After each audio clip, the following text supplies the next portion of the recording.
belongs to us. No, the people of Lies had been slaughtered and violated simply because they were Valyrian. This was not just about Lies, it concerned all Essos cities of Valyrian descent, which was why the backlash was so severe. The strongest reaction, naturally, came from Valyria's greatest and proudest daughter, Volantis. The moment the news arrived, the city cried out for vengeance. But at that moment, they were powerless to retaliate, because Kulbabo and his son, Drogo, had united the entire Dothraki people under their command and had ravaged every city along Slavers Bay. Their army, insatiable in its thirst for victory, had now set its sights on Volantis. In short, Volantis had neither the time nor the strength to take revenge on Westeros. The city had turned its full attention to the war it would soon wage against the Dothraki riders. It did not mean, however, that they had done nothing. Along the eastern coast of Westeros, human trafficking and slavery had begun to rise significantly. Ned knew that most of those committing these heinous acts were captains from Volantis and Lies. A Lysian slave trader named Taros was at the top of the list, already gaining a notorious reputation for his cruelty. Ned had placed a bounty on his head. The Northern Kingdom had a long coastline, and since they could not protect every port village, they became easy targets. In response, Ned issued a new royal decree. He designated several larger villages along the eastern coast as gathering points, and all smaller port villages nearby were required to relocate their people there. Soon, the population of these designated gathering points increased, transforming them from villages into port towns.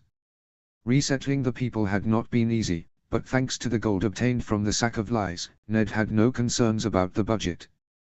Because of this, he did not hold back in the construction of these towns, and before long, he began to see the benefits, both in terms of security and increased taxation. Yet, even well-guarded port towns were not entirely safe from the attacks of slave traders. Norphos and Qohor were furious about the sack of Lies, but for now, they had not taken any overt action.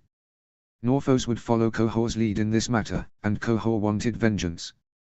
However, the city had already proven itself to be far more patient and cunning than its sister cities. The latest news coming from the city sent shockwaves throughout Westeros. Nar Nassarin, the head of House Nassarin, one of the oldest and most prominent noble families in Qohor, had announced his marriage to Queen Rolla, the widow of King Aes.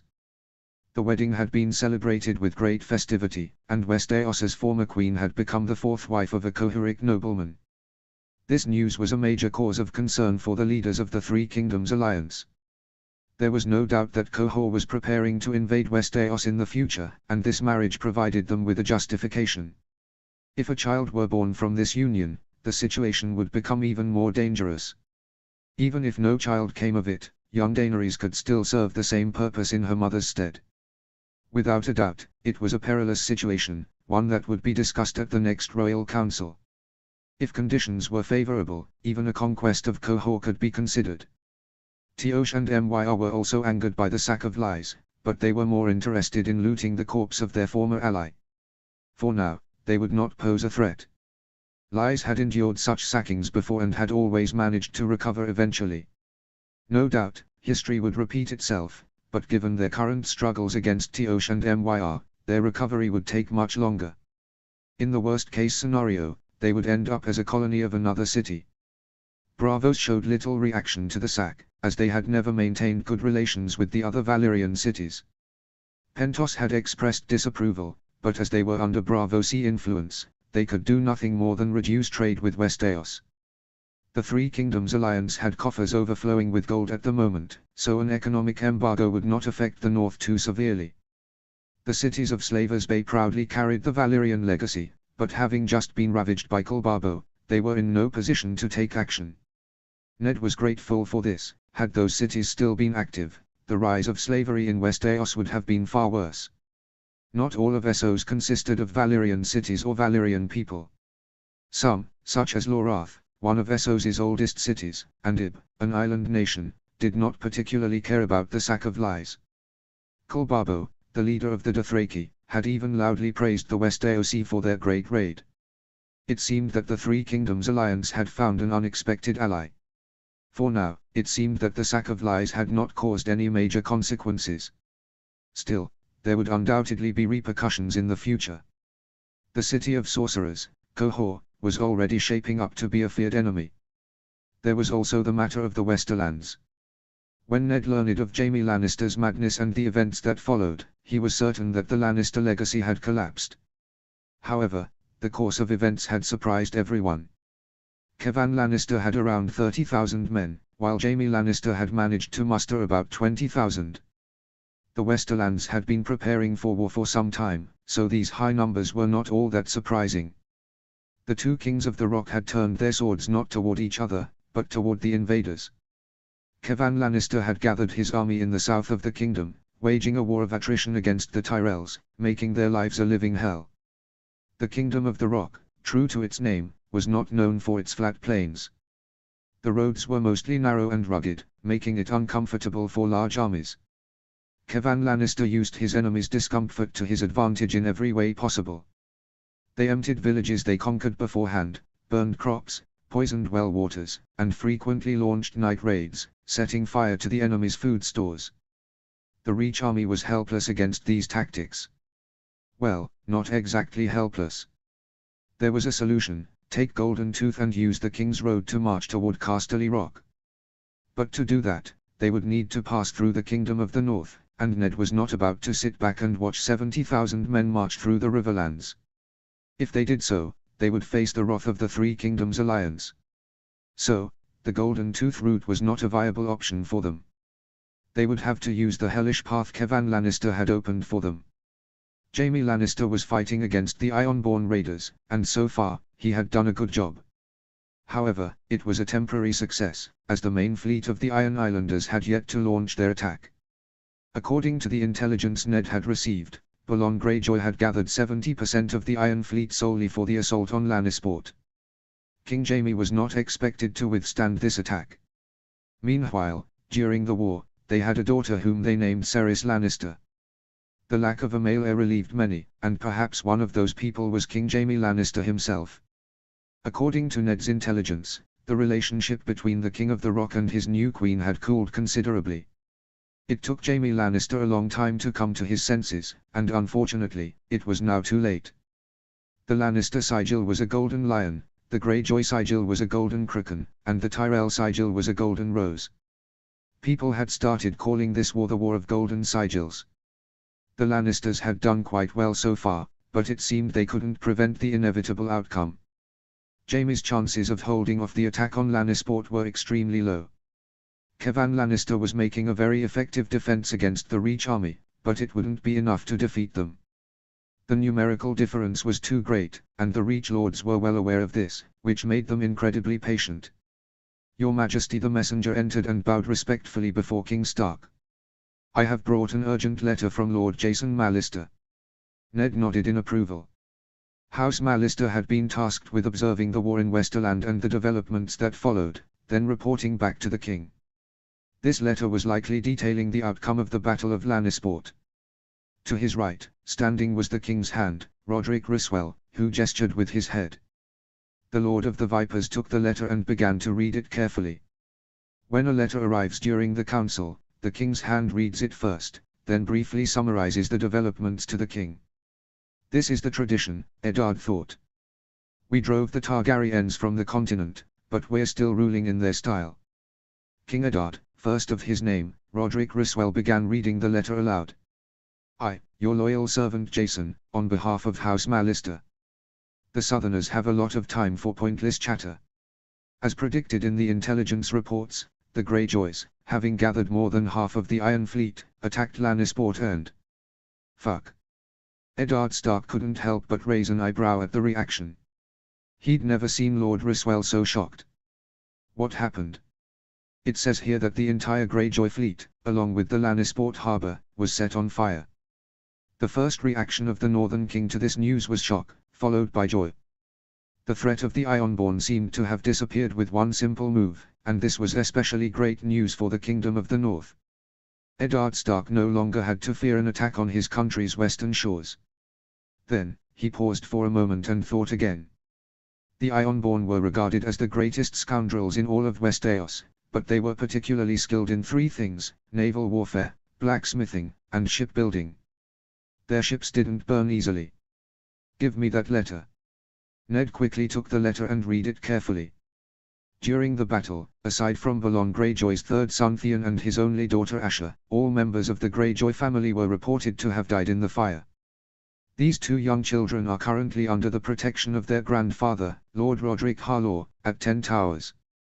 Your Majesty, I regret to inform you that the most important news, which I hesitated to write and delayed until the end of the letter, is not this.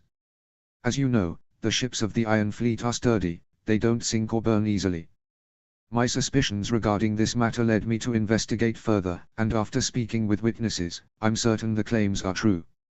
The flames that destroyed the Iron Fleet and Lannisport were green in color, the same color as the terrifying green we both witnessed on that dreadful day. Your Majesty, wildfire was used during the Battle of Lannisport. The Lannisters possess wildfire, and some even claim they know the methods to produce it. I strongly advise that an army be gathered as quickly as possible and a campaign be launched towards Westerland. The head of the serpent must be crushed while it's small. The Lord of Seaguard and your loyal servant, Jason Mallister. Chapter 14, Kevan 4. Summary. You may find it helpful to look at the map while reading this chapter, https://quartermaster.info. I've been planning this chapter in my head for a long time and have been writing it for a few weeks, and to be honest, I believe this is a really good chapter. It's a bit long, but I hope you'll read it patiently. Don't forget to share your thoughts in the comments. Notes. See the end of the chapter for notes. Chapter text. And so he spoke, and so he spoke. That Lord of Castamaria. But now the rains weep o'er his hall. And not a soul to hear. The rains of Castamaria. I raise my cup in honor of King Jaime, Lord Lewin Seret proclaimed. The savior of Westerland. Kevan couldn't help but raise an eyebrow at that comment. Lord Seret seemed to have an ironic sense of humor. Yes, it was true that Jaime was the savior of Westerland, but wasn't it his madness that had plunged House Lannister into all this mess in the first place? When the news of the Battle of Lannisport arrived, King Kevan was driving back Randil Talis' vanguard at Cornfield. The reports of the Iron Fleet burning and the use of wildfire had sent the Westerland lords into a state of shock.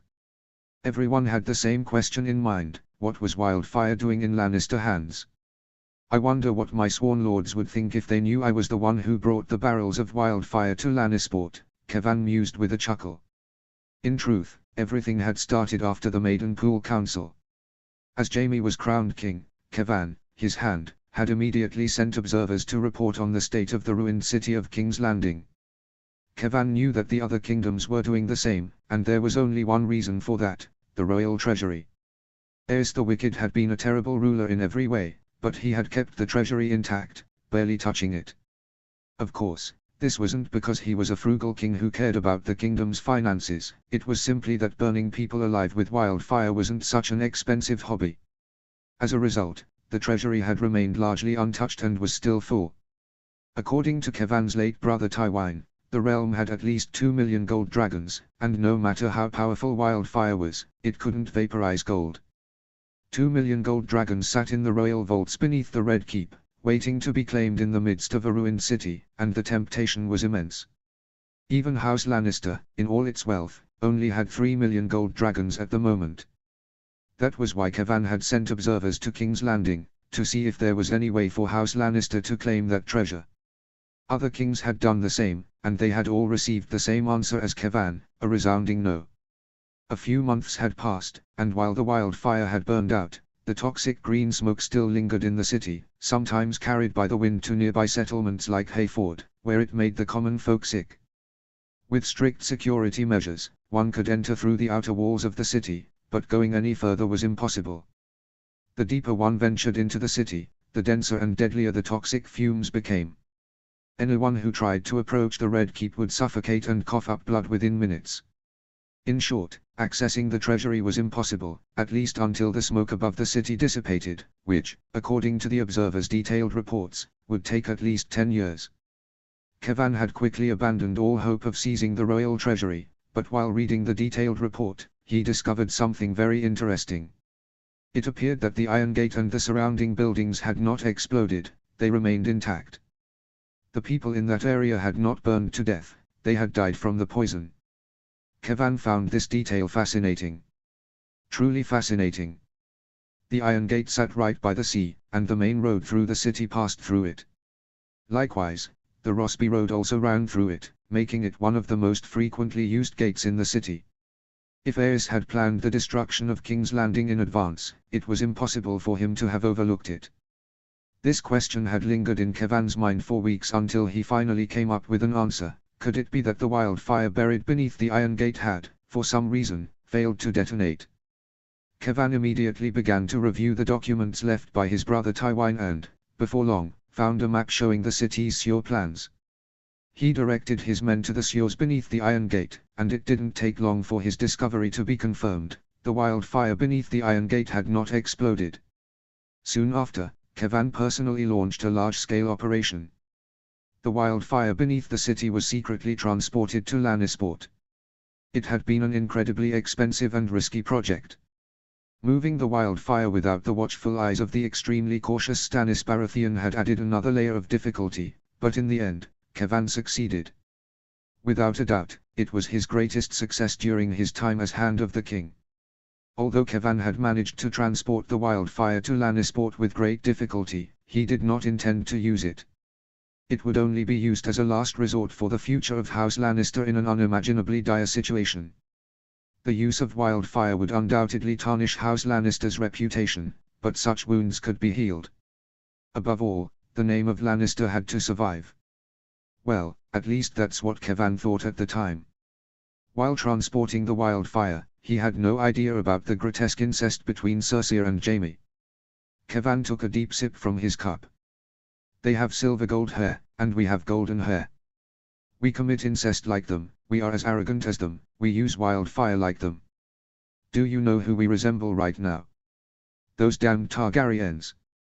Kevan didn't blame Jaime for using wildfire against the Iron Fleet, he would have done the same. But if he were to do that, he would have made sure the Lannisport harbor didn't burn down. Damn it, the Lannisport harbor would have to be rebuilt from scratch. Doing so would be both costly and long-term, and the worst part was that the burning of Lannisport harbor wasn't Kevan's biggest problem at the time. His nephew seemed to mix the grandeur of victory with tactical foolishness, as he had shown at the Battle of Tarbeck Hall. Most of the Rock Kingdom's territory, as its name suggested, consisted of rocky land, but there were some exceptions. The kingdom's coastline was flat, and it had a well-maintained road called the Ocean Road, stretching from Old Oak to Lannisport. Kevan had managed to hold the Reach forces at Silver Hill, and this success had split the Reach army. Some of them continued the assault on Silver Hill, while the others took the Ocean Road. Taking the Ocean Road hadn't been their first choice because it was protected by strongholds like Cricket Hall and Tarbeck Hall. While Jaime was burning the Iron Fleet in Lannisport, the Reach army had just taken Cricket Hall and was marching toward Tarbeck Hall. If they took that castle, the path to Casterly Rock would be open. However, the commander of Tarbeck Hall, Eileen Payne, had shown remarkable skill in defense and had managed to hold the castle for several weeks. But it wouldn't last much longer, as Randil Tarly had pulled his forces from Silver Hill and joined the army in front of Tarbeck Hall. The entire Reach army was now focused on capturing the castle. Soon after, Kevan received an urgent letter from Eileen Payne, informing him that the castle's garrison had starved to death, and that the fall of Tarbeck Hall was inevitable. If Tarbeck Hall fell, the road to Lannisport would be open for the Reach army. Therefore, Kevan could not let that happen.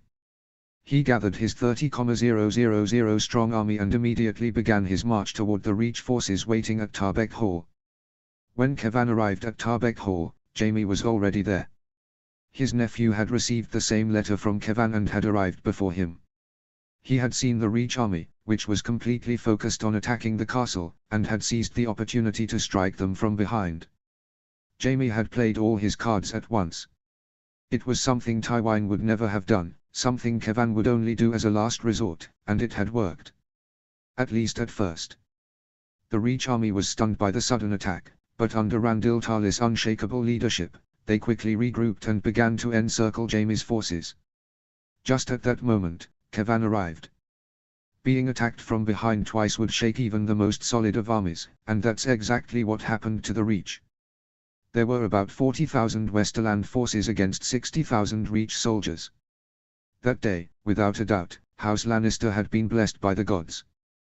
The first great stroke of luck was Kevan's timely arrival, seizing the opportunity, and launching an attack with his entire army. The second stroke of luck was that Randil Tarly, the honorary leader of the army, was killed by Jaime himself right after Kevan's arrival. The third stroke of luck was the death of King Mace Tyrell's son, Garlan, on that battlefield. After a brutal battle, the Reach army and the Reach lords scattered and fled like a headless chicken. Soon after returning to their castles, the lords took advantage of their poor position and began the long-awaited civil war within the Reach. Well, everyone had been expecting this war for a long time, but no one could have predicted it would start this way. The credit for the victory was largely given to Jaime. People seemed to have forgotten that it was he who had initially started all this madness. Still, it made sense. To be honest, the victory and glory brought by the War of Golden Sigils were so immense that such a triumph would be rare even in the thousands of years of Westeros history. It would continue to be a source of praise and inspiration for the people of the Westerlands for generations to come. Still, Kevan saw not only the victory but also the price of it. The western coast of the Rock Kingdom had been ravaged, most of the fields that fed the country had been set alight, Lannisport had been completely burned down, Westerland's economy was shattered, and more than half of the army had been lost. The issues of incest and wildfire had irreparably damaged House Lannister's reputation, and even future generations would struggle to heal these wounds. The war had been won, yes, an undeniable victory, one that would go down in history. Deep inside, Kevan took pride in this success, but if it had been up to him, he would have preferred that all this nonsense had never started in the first place. House Lannister had barely survived this war. If Kevan hadn't arrived just in time, Jaime's forces would have been crushed by Randil Tarly. And now, a far more terrifying enemy loomed on the horizon, the Three Kingdoms Alliance. If the Alliance leaders believed that the Lannisters had the means to produce wildfire, and rumors of this were already spreading, they would not take it lightly. The rebels who had ended 300 years of Targaryen rule would now come for the Lannisters. These men were not fools or arrogant lords like those of the Reach. On the contrary, they were cautious and experienced warriors, superior to the Golden Lions in both military strength and resources. If they decided to wage war on the Rock Kingdom, Kevan would need not 1, but 10 miracles to defeat them. And the gods were certainly not that generous. Kevan's first priority was ensuring that no more wars broke out. If necessary, he would personally visit the Alliance leaders, explain the truth, and swear oaths to them. Moreover, Westerland could not afford an internal war at this time. So, Kevan had a conversation with his nephew Jaime, and it ended more favorably than he had expected. The disasters of the War of Golden Sigil seemed to have opened Jaime's eyes, forcing him to come to his senses. Jaime would divorce Cersei and marry a proper Westerland lady, producing heirs with her. Cersei would join the Silent Sisters, and little Cerys would be used as a bargaining tool for joining the Three Kingdoms Alliance. A marriage with Robb Stark, Jasper Arryn, or Argilac Baratheon was on the table. Kevan wasn't sure if the Three Kings would agree to marry their sons to an incest-born girl, but if it meant securing an alliance, he was ready to make great sacrifices. If necessary, he would even wed Cerys to Ned Stark's bastard, Jon Snow. And if Jaime had any objections, he could fuck off. Kevan had little patience left for his nephew. If needed, he would attempt another assassination, and Kevan Lannister had never failed at something he had tried twice in his life. Still, Jaime's situation gave Kevan some hope. He truly seemed to have come to his senses. Especially after the victory at Tarbeck Hall, Jaime's reputation within Westerland had soared to the heavens. People were stubbornly ignoring the fact that he had committed incest and that all this chaos had started because of his madness in the first place. And since that worked in Kevan's favor, he wasn't going to interfere. His nephew was not a true leader, but in every way, he appeared to be one. He knew when to be generous and when to be ruthless.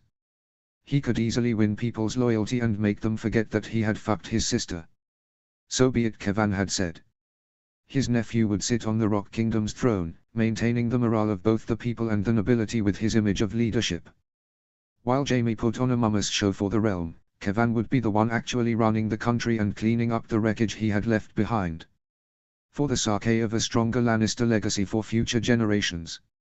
Please, my lords, please, Jaime said generously, raising his hands. Beside him, Queen Circe looked around with arrogant eyes.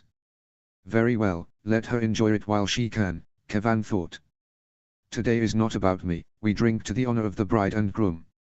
To Lord Tybalt Crickehole and his wife, Jane Farman. Kevan raised his cup along with everyone else and took a sip of his drink. The timing of the wedding was somewhat ironic, but Westerland needed a celebration now more than ever. This marriage had only just come about, and to be honest, it was being rushed through. Still, the Farman's seat, Fair Isle, was a fine match. Despite being recently raided by the Ironborn, it had a beautiful view. If Dorna were here, we could have enjoyed a few pleasant nights, Kevan thought with amusement. Thank you, my lords. Lord Benjamin Farman stood up. I am deeply grateful that you travelled here to attend my daughter's wedding. I, too, would like to raise my cup, to House Lannister. Kevan drank with the others, but Lord Farman had not finished speaking. About 20 or 30 years ago, when my father, Paul Farman, still lived and ruled our house, Lord Benjamin continued, Lord Tywine had just inherited his title. He had already finished off the Rains and the Tarbecks, quite the entrance, I must admit. Laughter echoed through the hall. At that time, Fair Isle had been raided due to Lord Tytos Lannister's neglectful rule. Naturally, my father demanded compensation from the Lannisters. After all, what do they have more of than gold? Kevan raised an eyebrow and exchanged a glance with Jaime. He knew this story. In fact, there was hardly anyone who didn't. But it was not exactly a tale of pride for House Farman. Why was Lord Farman bringing this up? But Lord Tywine did not grant compensation, Benjamin said. No, what he did instead was send a bard to play the Rains of Castamaria. The Farmans had never defied the Lannisters like the Rains had. We had never betrayed them. Yet for our loyalty, we were repaid with a death threat. A deep unease spread through Kevan's body. His grip tightened around the fruit knife in his hand. Something was happening. And tell me, my lords, did House Farman break its loyalty after that insult? Of course not. We kept our vows. Then our great and mighty King Jaime came along, committed his incestuous abomination, and started a war that burned Westerland and Fair Isle alike. And when House Farman once again demanded compensation, we were insulted and denied. Again. Kevan had been the one to reject the request on Jaime's behalf. They needed every last gold dragon for the kingdom's reconstruction.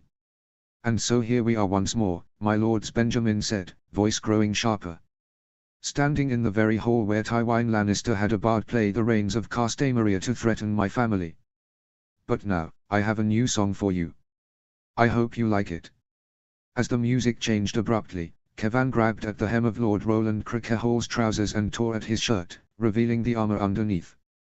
Betrayal. Oh, hear the tale of shattered pride. Where banners fell and kinfolk cried. The feast was set, the wine was red. Yet none who drank now lift their head. Kevan felt his stomach churn as he grabbed the fruit knife in his hand and swiftly slashed it toward Lord Crickehole.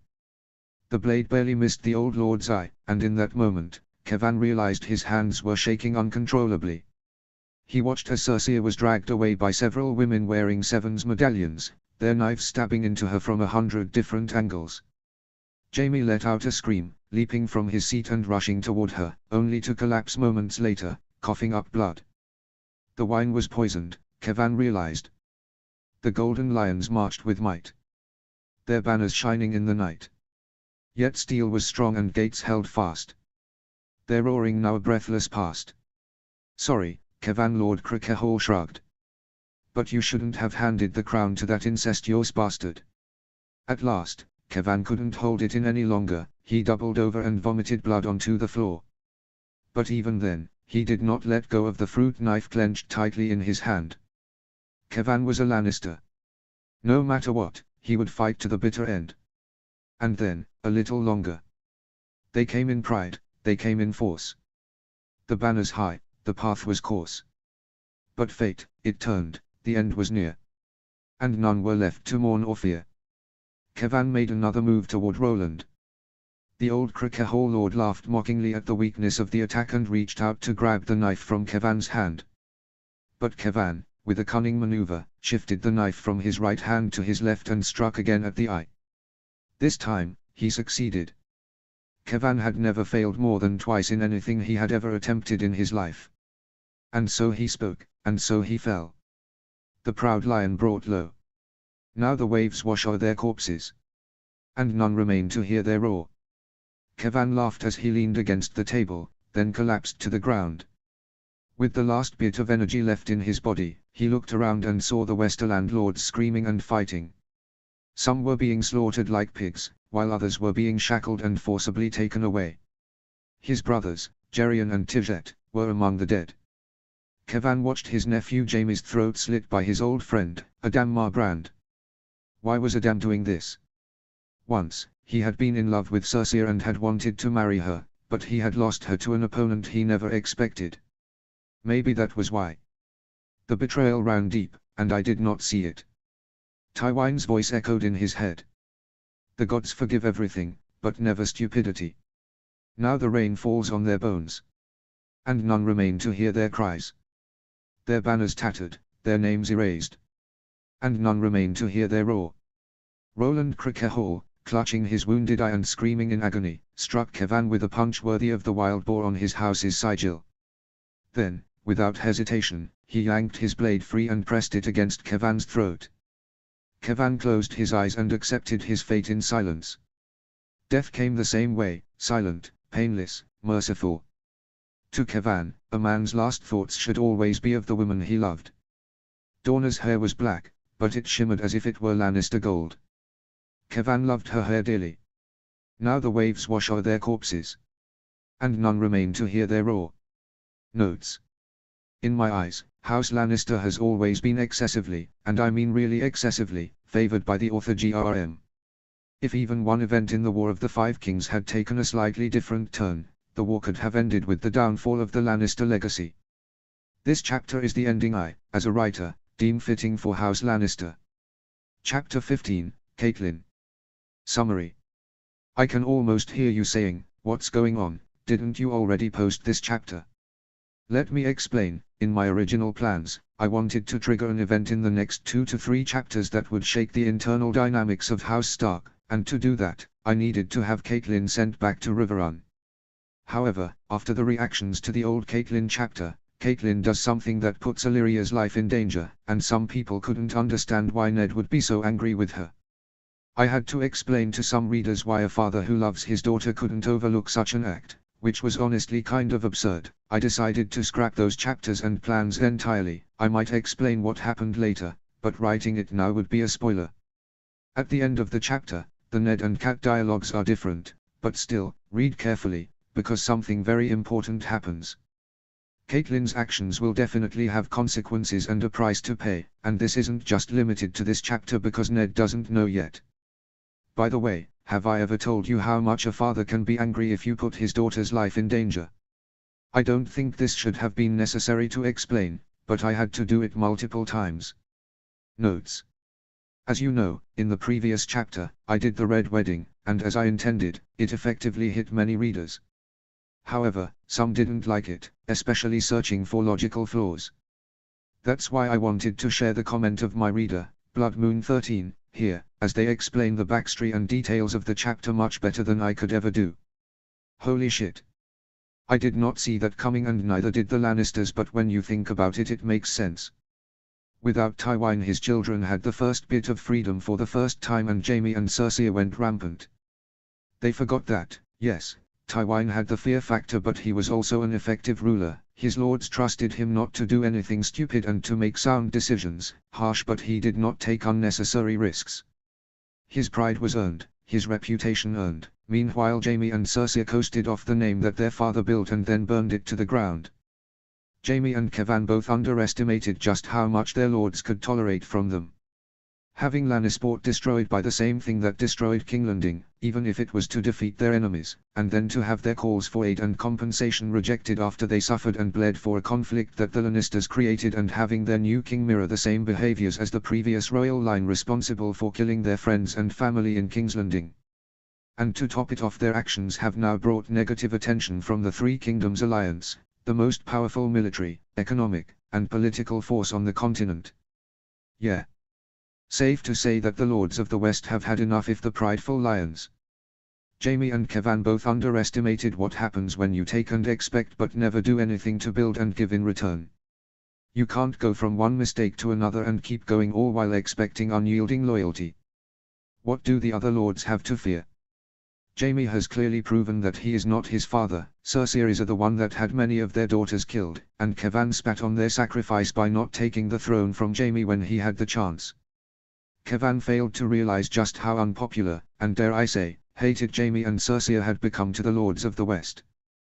Jaime learned too little too late that his actions have consequences. His father is no longer there to clean up his messes and to shield him. Everything he did was of his own making. He tried to have his cake and eat it too, never realizing that the people in front of him were starving. I would have loved to have a POV from Cersei of Jaime's just to see what was going on through their pretty little heads, but it most likely would have been a ton of hot air. Jaime was finally learning to be a better person, his own person, but he forgot his house's unofficial words.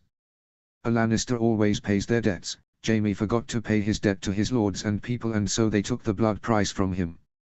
See the end of the chapter for more notes. Chapter text. I cannot deny that the love story between my great forefather and Ashera Dane is truly captivating, yet in the end, all of it is but a tale. If you visit the Grand Mausoleum and pay your respects at the tomb of Eddard the Unifier, you will see that the one lying beside him is Catelyn Tully Stark, not Ashera Dane. Emperor Eddard VII. They had erected the naked corpses of King Jaime and Queen Cersei right across from Casterly Rock, cut off their heads and replaced them with lion heads. Fortunately, Kevan Lannister and his brothers' bodies had been treated with respect. Catelyn felt nauseous upon hearing the horrifying news. She knew the Rock King and Queen were great sinners who had brought disaster upon themselves, their family, and their people, but did they really deserve such a fate? According to Septum Ordain, the answer was a definite yes. The gods had delivered justice to the Lannisters. But for Eddard, it was a definite no. In her husband's eyes, the breaking of guest right was a grave sin that could never be justified, no matter the excuse or reason. Catelyn admitted her feelings were conflicted. If the High Septon had made a statement, she might have followed his wisdom, but the faith of the Seven had remained completely silent on the Red Wedding. They hadn't supported it, but they hadn't condemned it either. The Red Wedding should have been the final nail in House Lannister's coffin, and in a way, it was.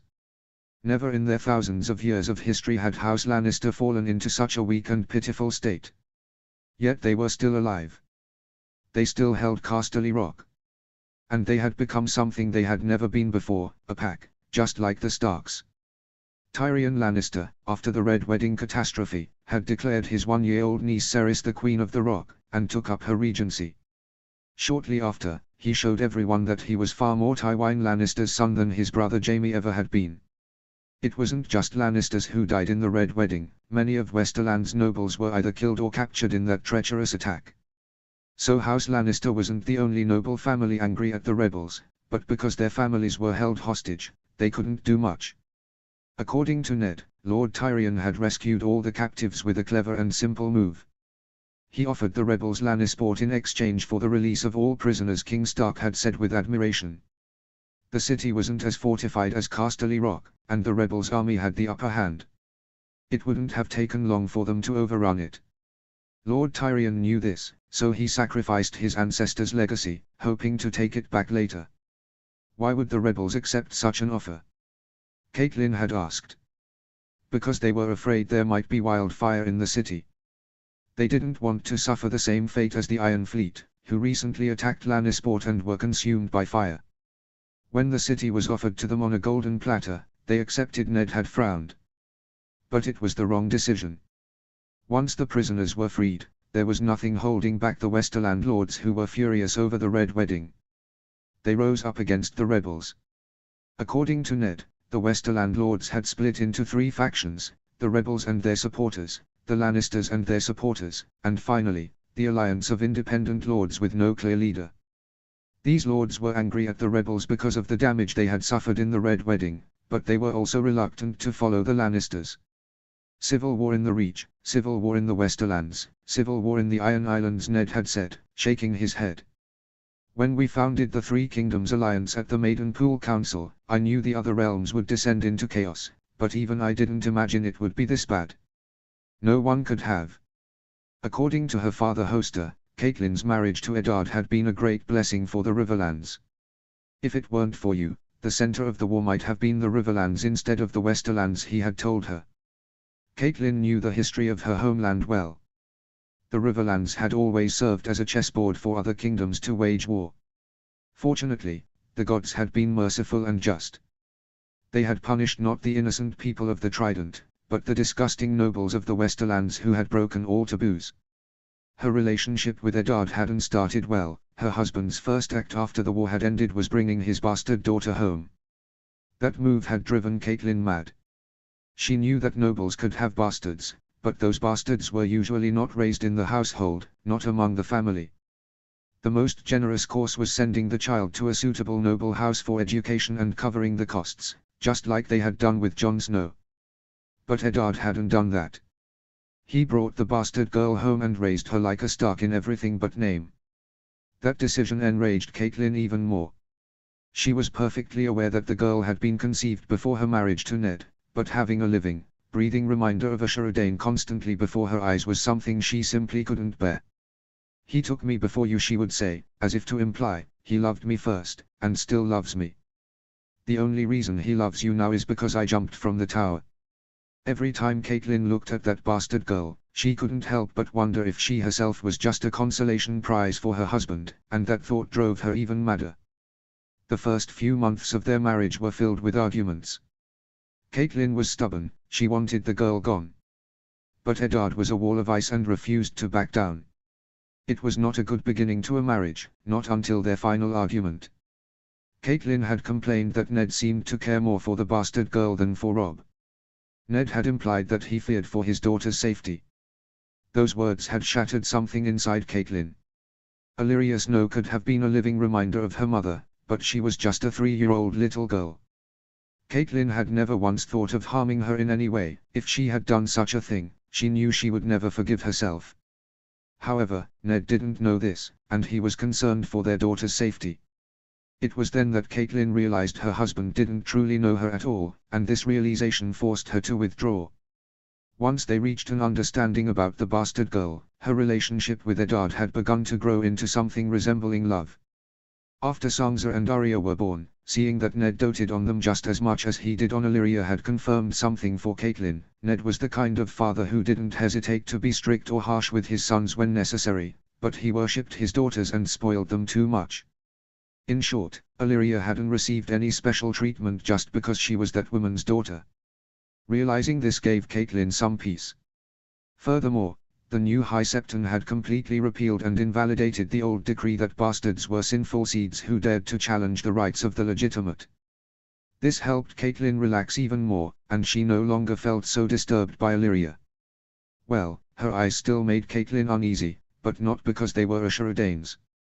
The bright violet was the color of those repulsive Valyrian people. If the girl had light hair, she would have looked like a Targaryen, and Caitlyn would never have let a girl resembling that cursed, vile family near her children. The Tullys and the Starks, both had once been promised Targaryen spouses, but those promises were broken. Caitlyn had once seen that story as a blow to her family's pride, but now she saw it as the blessing of the gods. Caitlyn was repulsed by and wanted nothing to do with anyone who looked like or carried the blood of Targaryens. That included her husband's best friend, Robert Baratheon. Anyway, Illyria had become a tolerable problem for Caitlyn, something she could ignore. The voices in her head had quieted. She no longer saw the bastard as a source of worry. Until now.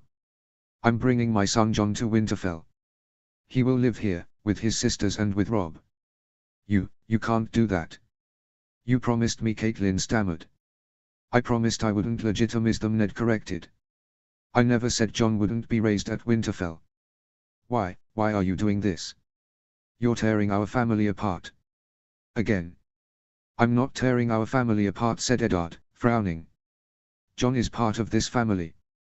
He'll be a companion and ally to Robb. And Illyria deserves to be with her twin brother."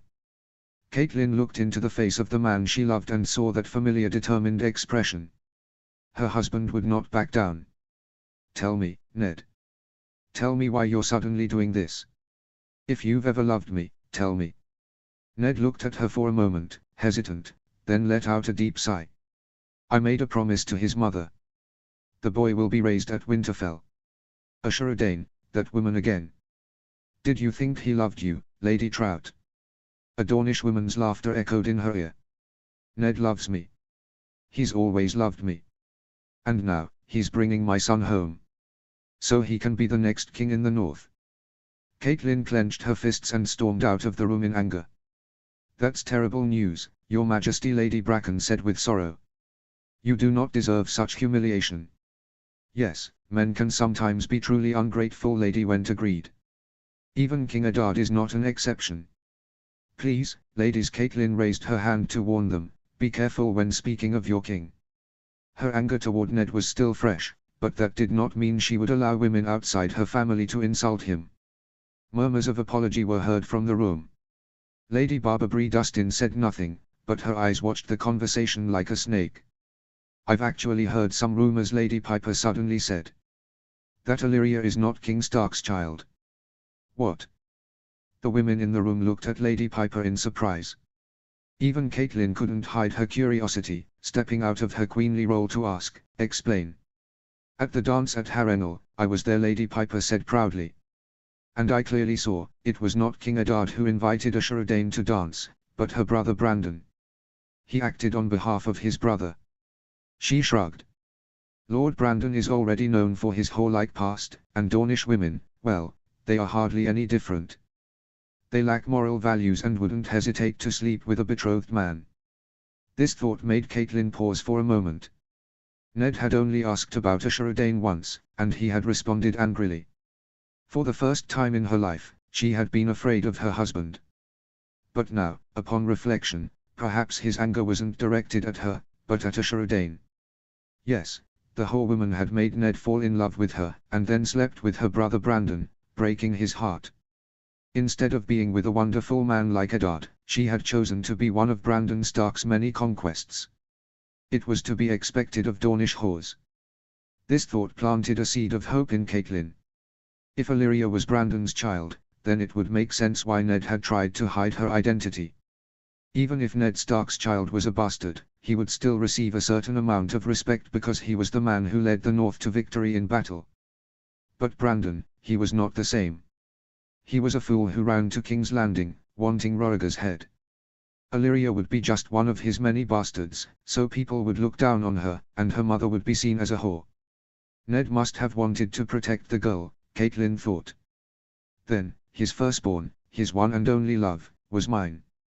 Are we sure Brandon is her father? Lady Alice Vance asked mockingly. After all, that woman from Dorne was around the palace and spent so much time near the prince. For the first time that day, Catelyn laughed, her spirits lifted. Yes, I think that's very likely. If those bastards later set their eyes on Catelyn's children's inheritance, this doubt about their fathers would cause many to question their legitimacy. Your Majesty, the king urgently requests to see you in his chambers. Mark Piper, a member of the Wolf Guard, entered and bowed respectfully. Catelyn was surprised by this summons. Dinner would begin soon, but the king urgently called for her. Could something serious have happened? She hurried down the corridor and toward the king's chambers. When she saw there were no guards outside, she was surprised, feeling uneasy for no apparent reason, and slowly opened the door. Ned was there, facing the window, his back to her. There was no one else in the room.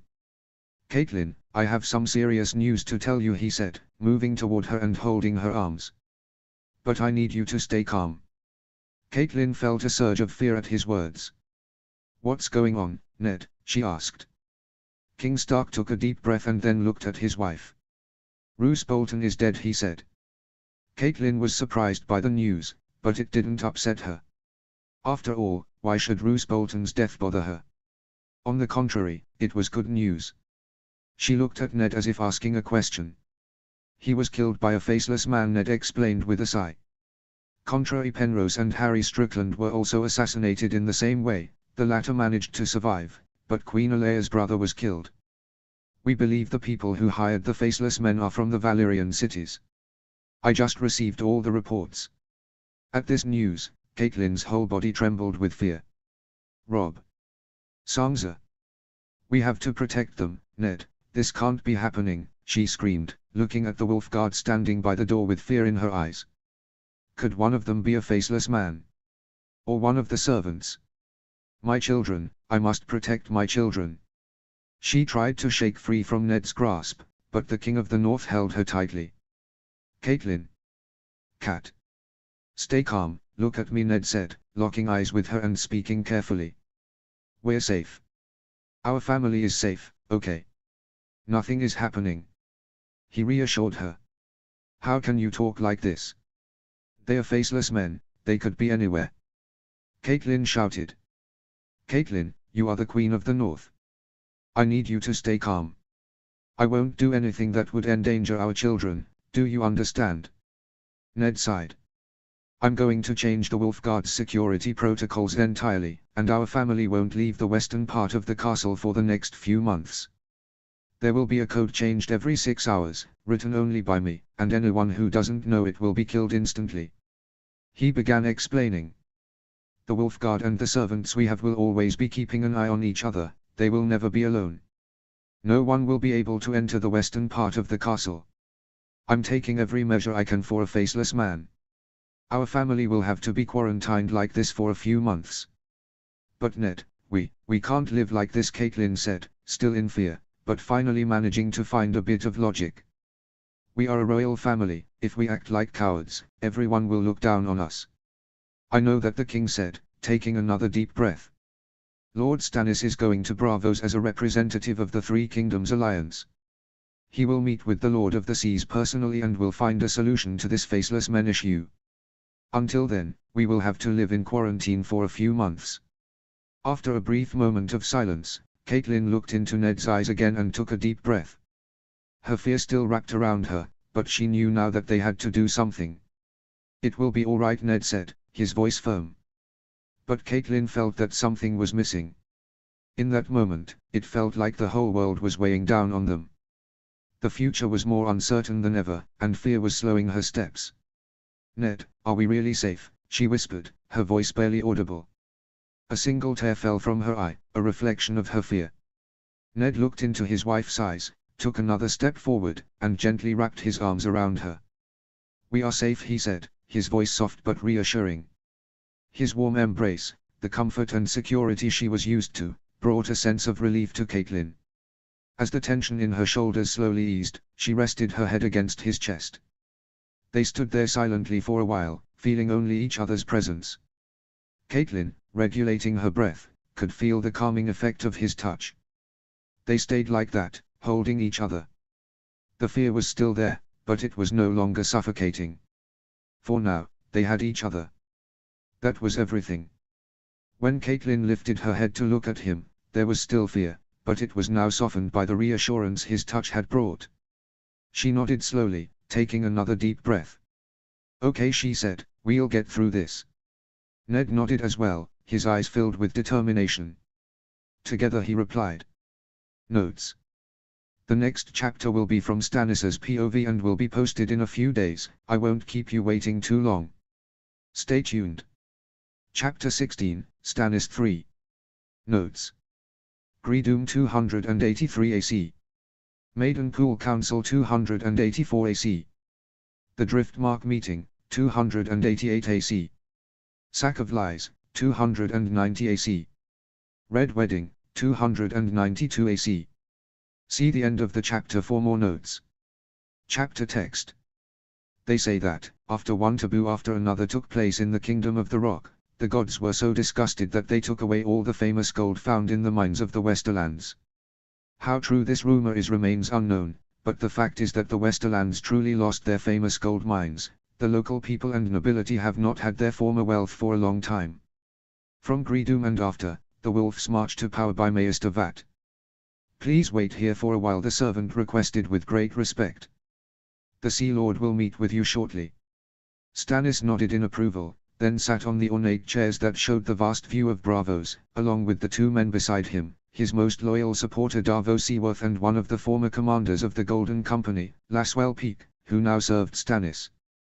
The business he would conduct today was especially very important. He had to solve the faceless man issue, urgently stop these assassination attempts, and understand why Bravos had formed an alliance with other SO cities. When Stannis learned about the assassinations of Roose Bolton and Contrary Penrose, he was inspecting the fleet at White Harbor, checking the newly built ships. The naval battle with Teosh was a great victory, but the majority of the fleet had been lost, so the alliance of the Three Kingdoms had immediately begun building a new navy using the newly acquired fresh money. The sturdiest timber of West Eos, maybe even the world, was found in the north. It was excellent material for building solid ships. Therefore, Stannis had a shipyard built at White Harbor for the construction of new ships and personally oversaw the construction. He had also gotten married. After returning from war, Robert told Stannis that he had delayed this matter long enough and took away his freedom to choose a wife. Aelia can no longer get pregnant, so the continuity of our bloodline is your duty. May the Seven have mercy on us, he had said, and then arranged a marriage between Stannis and Lady Sybil Locke. The Lockes were distant kin to the Starks, so Robert was probably reviving in his mind the fantasy of a Stark-Baratheon union. Still, Stannis did not mind. House Locke ruled the lordships on the eastern side of the Mandaelis and even had their own port. While not as rich as their neighbors, they definitely had potential. Lady Sybil was a duty-conscious, pleasant, and patient woman.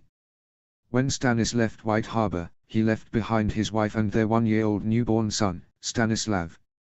A short while after the assassination news, urgent orders came from King Stark himself, commanding him to go to Bravos immediately and talk to the Sea Lord about the matter. Stannis understood the seriousness and urgency of this issue, but he was not a diplomat, he was a man of war. In this regard, he was ironically similar to his older brother. Speaking of his brother, according to Davos's claim, which Stannis never believed, Robert had turned into a faithful husband, and Queen Aelia was no longer as devout and conservative as before. In fact, she no longer hesitated to dress a bit more openly or be louder in bed. These news had caused Stannis to raise his eyebrows. He knew that the one who had chosen Queen Aelia as Robert's wife was their grandfather and Hand of the King, Eldon Estermont, but the reason behind this choice was not the belief that Queen Aelia would make her husband a better man. Lady Aelia is beautiful and also quite devout and very devoted to the holy book, he had explained to Stannis. Even if her husband cheats on her, she will not lose her loyalty and sense of duty. After marrying Aelia, Robert had continued his old habits without pause. This situation undoubtedly saddened the Queen, yet she maintained her sense of duty. This loyalty must have pricked Robert's conscience. Even though he continued his acts of cheating, he never did so in public. The births of Argilac and Argella were a turning point. Stannis was there. He had personally witnessed Queen Aelia almost dying during childbirth. Before closing her eyes, the Queen had held Robert's hand and made him swear to protect their children. Stannis had never seen his older brother so devastated and distraught, not even when the news of Lyanna Stark's death came. Queen Aelia did not die during childbirth, yet she had lost her ability to conceive. She had given Robert 2 healthy children. Argilac was a living copy of his father, and Argella, with her storm blue eyes, was a true Baratheon beauty. Robert practically worshipped his daughter. Stannis feared his niece would grow up to be a spoiled girl. After this event, Robert and Aelia's relationship had made significant progress. Robert had reduced and hidden his cheating activities. According to Davos, he had stopped them entirely. He now spent more time with his wife, and Queen Aelia, well, she was undoubtedly no longer as conservative a woman as before. Their active sex life had become common knowledge to everyone living in Storm's End. If Queen Aelia had not lost her ability to bear children, Stannis would probably have 2 more nieces or nephews by now. Still, Robert did not seem unhappy with his wife's condition. In fact, he was quite pleased that they could have sex freely without worrying about getting her pregnant. Actually, thinking about it now, the situation was very ironic. The Queen had made Robert a faithful husband, and Robert had made the Queen a more immoral woman.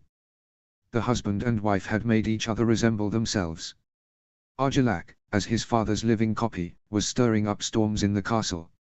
He was a very strong and healthy boy, with a high level of charm that drew people to him like a magnet. He had especially become close friends with Loras and Margaery Tyrell, who were staying at the castle as guests. Argella was undoubtedly a proud Stormland princess. This pride sometimes reached arrogance, yet she was not a spoiled girl. She had a proper sense of duty. Argella often went hunting with her father, Since Argilac constantly received lessons on succession, Robert spent most of his time with his daughter instead of his son. He was especially determined to marry her off to Robb Stark, telling her about the North and Northern culture. During his stay at White Harbor, Stannis had been subjected to several assassination attempts, and from what he had heard, similar things had happened to his relatives in Storm's End. Of course, none of these attempts had been carried out by the Faceless Men. They were less famous, professional assassin teams. Stannis had managed to survive the ones that came for him, though he definitely appreciated the skill of these men. Coming to Braavos was a risk. If Braavos had indeed joined the Valyrian alliance as they suspected, they would surely use this opportunity to take Stannis hostage. However, that was not what happened. Stannis was welcomed and hosted quite pleasantly. He'd be lying if he said he wasn't surprised by this attitude. Even if there was a sinister plan behind all the smiles and welcomes, Stannis had no idea about it. He was not a politician. "The Sea Lord is expecting you, please follow me," said the servant in the same respectful tone. Stannis and his men silently stood up as before and followed the servant through the ornate corridors. "All right," Stannis thought, "this is definitely going to take a while. It seems you have a misunderstanding about the workings of the Faceless Men," Lord Stannis said, the LD of the Sea of Braavos. "They are in no way subordinate to the government of Braavos, nor do they take orders from anyone. They worship the many-faced god, and they answer to no one except the House of Black and White, which is the center of their religious order. Even if what you're saying is true, it does not change the fact that they kill the nobles of Westeros," Stannis said sharply. "They also threaten the lives of many lords and royal families of Westeros. We cannot tolerate the existence of such a sect." The Lord of the Sea looked at Stannis for a moment, as if uncertain, then stood up from his seat. "Please follow me, but only you may come." Stannis silenced his men's objections with a single hand gesture. If they wanted to kill us, they could have done so hundreds of times by now, he thought. He followed the Lord of the Sea for a while, then came across a door that clearly did not match the rest of the palace. It was not decorated in any way, and there was no adornment on it. The only distinguishing feature was the black and white color scheme. Still, it was very close to the Lord of the Sea's office, and that alone made it clear that the room could not be ordinary. The Lord of the Sea said nothing as he opened the door and invited Stannis inside. The room was small, about the size of a pantry, and could fit no more than 5 people. It was quite tiny. In fact, it wasn't even really a room, it resembled more of a small cave. The rough, jagged fossilized rocks formed its boundaries, giving it a natural, ancient feel, as though it had been carved out of the earth itself. A hole in the ceiling was the only source of light, and it shone directly onto the single item in the room, a black and white book on a small, weathered table. The book seemed almost out of place in such a primitive setting, its smooth, hard cover stark against the raw texture of the stone. It was the largest and thickest book Stannis had ever seen in his life, its pages thick and heavy, as though containing more than just ink, but perhaps secrets too vast to be contained. The stillness of the room made the light flicker in a way that almost made the book seem alive, as though it were waiting for Stannis to come closer. "You are one of the rare foreigners who has come here." "It is a great honor," said the Lord of the Sea, placing his hand on the book. "Lord Stannis, you should know that the history of the House of Black and White is intertwined with that of Braavos. This sect was founded alongside the city when its seeds were first planted, and it has grown alongside it." He gently caressed the book with his hand. "That is why it is true that we have a very good relationship with the House of Black and White, but we do not have any superior subordinate relationship with them, and we would never dare to give them orders." He looked at Stannis. "The people who worship the many-faced god view death as a gift, and the Faceless Men are the same.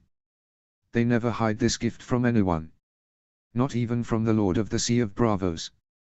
He carefully opened the book with his hand. "Still, throughout history, no Braavos Lord of the Sea has ever been assassinated by the Faceless Men. Do you know why?" He turned the book to a specific page and invited Stannis to read. Stannis glanced at the book, and it didn't take long for him to understand the reason. The book was a list of names with prices next to them. As he flipped through the pages, he noticed a few names of Durrandon ancestors as well. The records were quite old, possibly thousands of years old, but Stannis couldn't help but think that this list was quite audacious. When he checked the names and numbers, it didn't take long before he found the name of the Bravos Lord of the Sea on the list, and the price. 4 million golden dragons. 7 hells. The Iron Throne at its wealthiest period had only 8 million golden dragons. Faceless men do not withhold the gift of death from anyone, but I'm struggling to find the right term, but let's say we convince them to be a bit more greedy, continued the Lord of the Sea. As you can see, the prices for Bravos Sea and their allies are rather steep, and even if this price is paid, death is not guaranteed, only a promise is made that a faceless man will be sent, and if that assassin fails, the money is completely wasted. And what about Lord Bolton and Penrose? Asked Stannis. The Lord of the Sea flipped through a few pages and pointed to the names with his finger. For Roose Bolton, 250,000 golden dragons, for Penrose, 125,000, and for Strickland, 75,000. Actually, it wasn't the Valyrian alliance that paid the money, but the old noble families of Lies. To pay these fees, they had to squeeze their purses quite a bit. I can assure you, no royal family has enough money to have a member killed. The Valyrian alliance, Qohor, Norphos, and Volantis Stannis defined.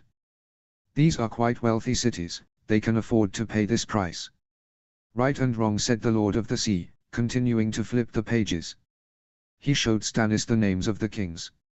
For Jon Arryn, 1 million golden dragons, for Ned Stark, 1.5 million, and for his brother Robert, nearly 2 million. Stannis saw that his own name was worth 800,000 golden dragons.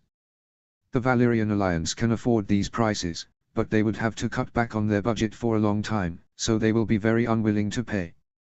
They'll be unwilling, but they could still do it, Stannis concluded. The Lord of the Sea shrugged. Well, death is inevitable for everyone, but its price can be much higher than it seems, especially for Bravos and their allies. Stannis sighed deeply. Now, the time had come to negotiate.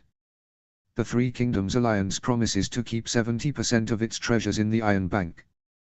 The North will sell timber to Bravos at a discounted rate, and we will order 100 war galleys from them. Gulltown and White Harbor will receive tax reductions on Bravosian ships, and various capitulations will be granted to them, and... Laswell Peake read the documents aloud, finishing with, "They fucked us in a marvelous way." Stannis gave Lord Peake a hard look. He admitted that the terms of the treaty were a little harsh, they were fucked as this arrogant man put it, but the results of the treaty would be generally favorable. First and foremost, the prices for many of the names in the book had been significantly raised. The prices for the royal families had doubled, and the likelihood that the Valyrian cities would be able to pay this amount was extremely low. Even if they did, the Lord of the Sea had promised to notify the alliance leaders in advance. In light of these developments, the threat of the faceless men would largely dissipate. The 100-ship agreement was a large order and would be a significant cost, yet Bravos was known for its shipbuilding expertise. Stannis' new fleet would be much better equipped than the previous one. The issue of capitulations was problematic, but it had to be done. The problem was that the Iron Throne owed money to the Iron Bank of Bravos. After Greedoom, the Iron Throne had fallen, and the kingdom was shattered, so no one was left to inherit that debt. The Iron Bank had suffered great losses, and Stannis had to accept that the payment would be made in this manner. However, the capitulations would only be valid for the next 10 years. There was also good news. Thanks to this agreement, the Three Kingdoms Alliance and Bravos had somewhat bound themselves together. The first steps had been taken for an alliance between the two parties. Within the next year, the Three Kings would hold another major meeting, and the Lord of the Sea of Bravos was highly likely to attend. This move would undoubtedly unsettle the Valyrian cities, who were still busy fighting Kolbabo. Stannis was certain he would catch some flack when he returned. Wyman Mandaeli was making a lot of money with his constantly running shipyard, and losing that would undoubtedly upset him. Selling timber at a low price would certainly anger many northern lords, and the new Maester of Coin for King Arryn, Petyr Baelish, was said to be an extremely frugal man. When he saw the contents of the agreement, he would undoubtedly lose his temper. Meanwhile, Old Falcon would likely suffer a heart attack. Still, in Stannis' view, the matter had mostly turned out well. "We have settled our issue with Bravos, and most of our concerns have been resolved," said Stannis. "Now, we must shift our focus to the Westerlands. We need to investigate the claims that the Lannisters have methods of producing wildfire. Oh, there's no need to worry, Lord Stannis, a voice behind him said. The Lannisters definitely don't have anything like that. Stannis raised an eyebrow at the soft, poetic voice and turned to look at the man who had spoken without permission. Stannis had never seen this man before in his life, but as soon as he laid eyes on him, he recognized him. His appearance was quite distinct, and anyone who had heard rumors about him would have no trouble identifying him. When he looked around at the others, he realized they had recognized him as well. "I thought you died in Greedom," Stannis said, his hand going to the hilt of his sword. Lord Varys. Notes. In the previous chapter, readers discussed at length why Braavos allied with the other Valyrian cities, and to be honest, I was a bit dumbfounded while reading the comments. What people seem to forget is that the House of Black and White, that is, the Faceless Men, is not an institution subordinate to the city-state of Braavos. Yes, they have a respectful and good relationship, but they cannot give orders to each other. The actions of the House of Black and White cannot be presented as the decisions of Braavos. I'm planning to publish a new fanfic soon, where Rickard Stark dies in the War of the Ninepenny Kings, but his father Eddard is still alive and ruling the North. How would the canon events change if the person ruling the North is not a lord like Rickard Stark, who tries to approach the South, but rather Eddard, a more conservative and traditional Stark who keeps the North focused on its own people? Don't forget to subscribe to the user to stay updated on new posts. Chapter 17, Robert. Notes. This chapter took a bit long to come out by my standards, 2 weeks, and I'm sorry for that, but I was focused on adding a new part to the What If series. I also published the demo of my Eddard fanfic I mentioned in the previous chapter over there. Those interested can visit and read it. Footnote: yesterday, I accidentally published an unfinished version of the chapter. I apologize to my readers for this. I'm especially aware that those who have been waiting a long time for a new chapter might be upset by such a mistake. Chapter text. The Winterfell Starks who ruled the North and the Southern Starks who ruled the Empire were the closest relatives and strongest supporters of each other during the early days of the Empire. However, as time passed and the Southern Starks began to lose the Northern traditions, they started being looked down upon by their relatives in the North. In fact, the then Lord of Winterfell, Royger Stark, went as far as to say, "The only thing our so-called relatives in the South share with the Starks is their black hair and grey eyes. Other than that, they bear no signs. If you want to see a true Stark, look to Winterfell." These words greatly angered and drew the attention of the imperial family, who saw themselves as the proud descendants of Eddard the Unifier. Although the emperor at the time, the cunning wolf Rickard Stark too, refrained from responding directly, he devised a long-term plan. He invited Arryn, the Lord of Starfall, the newest city in Westeros, to a major football tournament to be held at the palace, and on that day, the two men reached an agreement that would change the fate of the North. Emperor Rickard's newborn third son Eddard and Lord Arryn's newborn daughter Ashera, it is believed these names were chosen to romanticize the alliance, were betrothed while still in the cradle and were declared lords of New Gift. Thus, House Dorne Stark was founded. With the strong backing of the imperial family, House Dorne Stark soon rose to become the most powerful bannermen of the North, and on the 80th anniversary of their founding, they rebelled against their lords in Winterfell. As a result of the civil war in the North, House Stark of Winterfell fell, and House Dorne Stark took its place. Thanks to this victory, the imperial family solidified its position in Westeros as the only family directly descended from Eddard the Unifier and bearing the Stark name. And thus ended the story of the Winterfell Starks, who ruled the North for thousands of years. From the History of Westeros Noble Houses by Grand Maester Vullen. Then it is decided, declared King Arryn. We can no longer stand by and watch the savagery in the Westerlands and the Reach. The alliance of the three kingdoms will intervene. Robert let out a triumphant laugh and downed his ale in one gulp. Until now, Ned, Jon, Stannis, and his grandfather Eldon had always stopped Robert from taking the Reach, but that would no longer continue. Robert was thrilled to finally pick up a hammer again and smash a few skulls. He would probably have to marry Argilac off to a Tyrell girl, which was disappointing for Robert personally, since he had been eager for the future Queen of the Stormlands to be a Stark. But there was nothing to be done, that matter would have to be left to the next generation. After all, Robert's daughter was going to be the future queen in the North. Hick, My dear daughter is flying away from her father's house, he said drunkenly, head spinning as he looked at Argella. Give little Rob plenty of children. Black-haired, storm-eyed Starks. Rob's face flushed with embarrassment while Argella kicked her father under the table. Robert grunted in pain, grabbing his leg. His little girl's kicks were no joke. Watching the scene from the side, the king in the north let out a deep sigh and grabbed Robert by the arm, starting to drag him out of the room. Seven hells, it's like I'm back in the days at the Uri. Robert chuckled at the comment. Hey, Ned. Ned shot a sharp look at his foster brother. He was all too familiar with the kind of foolish remarks Robert tended to make in such drunken states. You know, sometimes, Robert hiccuped again, there are times in bed when it's the woman, not the man, who rules during sex. Shut up, Robert. And we both know, his head swayed slightly, Argella's going to have poor Rob wrapped around her little finger. When she's done with him, there won't be a single drop of fluid left in the Stark heir's body, he. Fuck off, Robert. It's not as bad as you think, Robert went on. Alea does it to me from time to time. And if half of what I've heard about Dornish women is true, Lady Ashura must have done the same to you, he. At that, his foster brother Ned tossed Robert off his shoulder in one swift motion and flung him against the wall. I think you should sleep against the wall tonight. Shit, I really messed up this time. Wait, Ned. I'm sorry. He quickly grabbed his brother's arm. I'm sorry for picking at the wound, truly. I'm just worried about the reach, okay? The king in the north looked at his friend with a sigh, then finally sat down beside him, leaning his back against the wall. He pulled a hip flask from the inner pocket of his shirt and took a swig. So what's going on? The Reach conquest, fuck, my head is still spinning.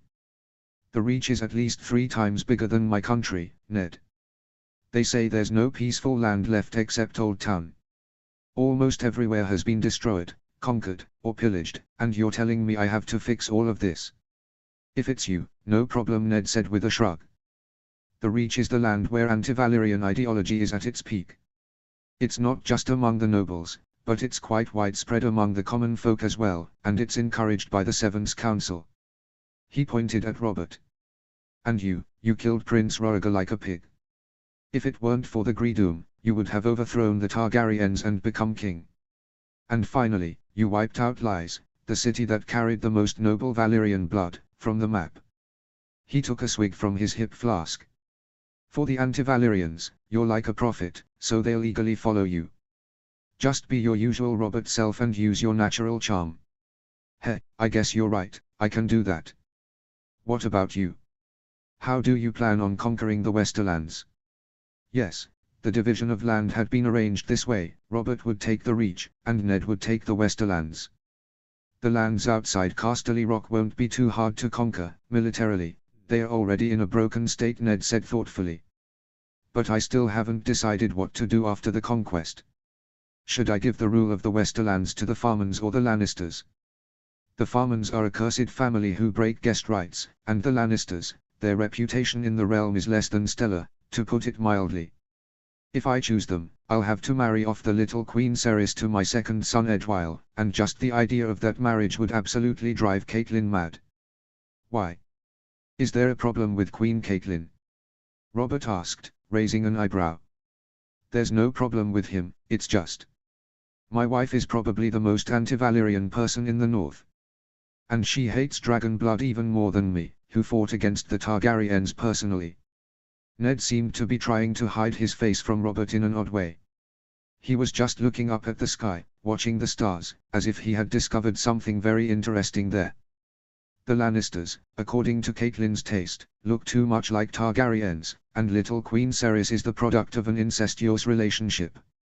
If I were to marry our son to her, Caitlyn. Damn, sometimes I think she has umber blood because when she gets angry, she's like a giant, and by the old gods, her gaze alone could freeze all the blood in a man's veins. Ned chuckled to himself, and Robert laughed along with him. I'm glad to see you're moving on, my friend, really. But I wouldn't say I'm surprised. There's no lingering in the past for you. Sometimes I see her in my nightmares, Ned said with a sigh. At Gull Tower that day, I told her about the Greedoom disaster in all its reality, and she threw herself from the tower, Robert. I curse myself every day for doing that, and I will never forgive Ashura for leaving our daughter all alone. She's not someone I remember with love, more like someone I wish to forget, because every time I think of her, my heart burns like a piece of wood set on fire. Lionel. Robert mumbled to himself. Honestly, I don't even remember her face. But there were things I dreamed of doing with her. We were going to hunt together in Kingswood, she was going to teach me how to train purebred horses, and I was going to teach her archery.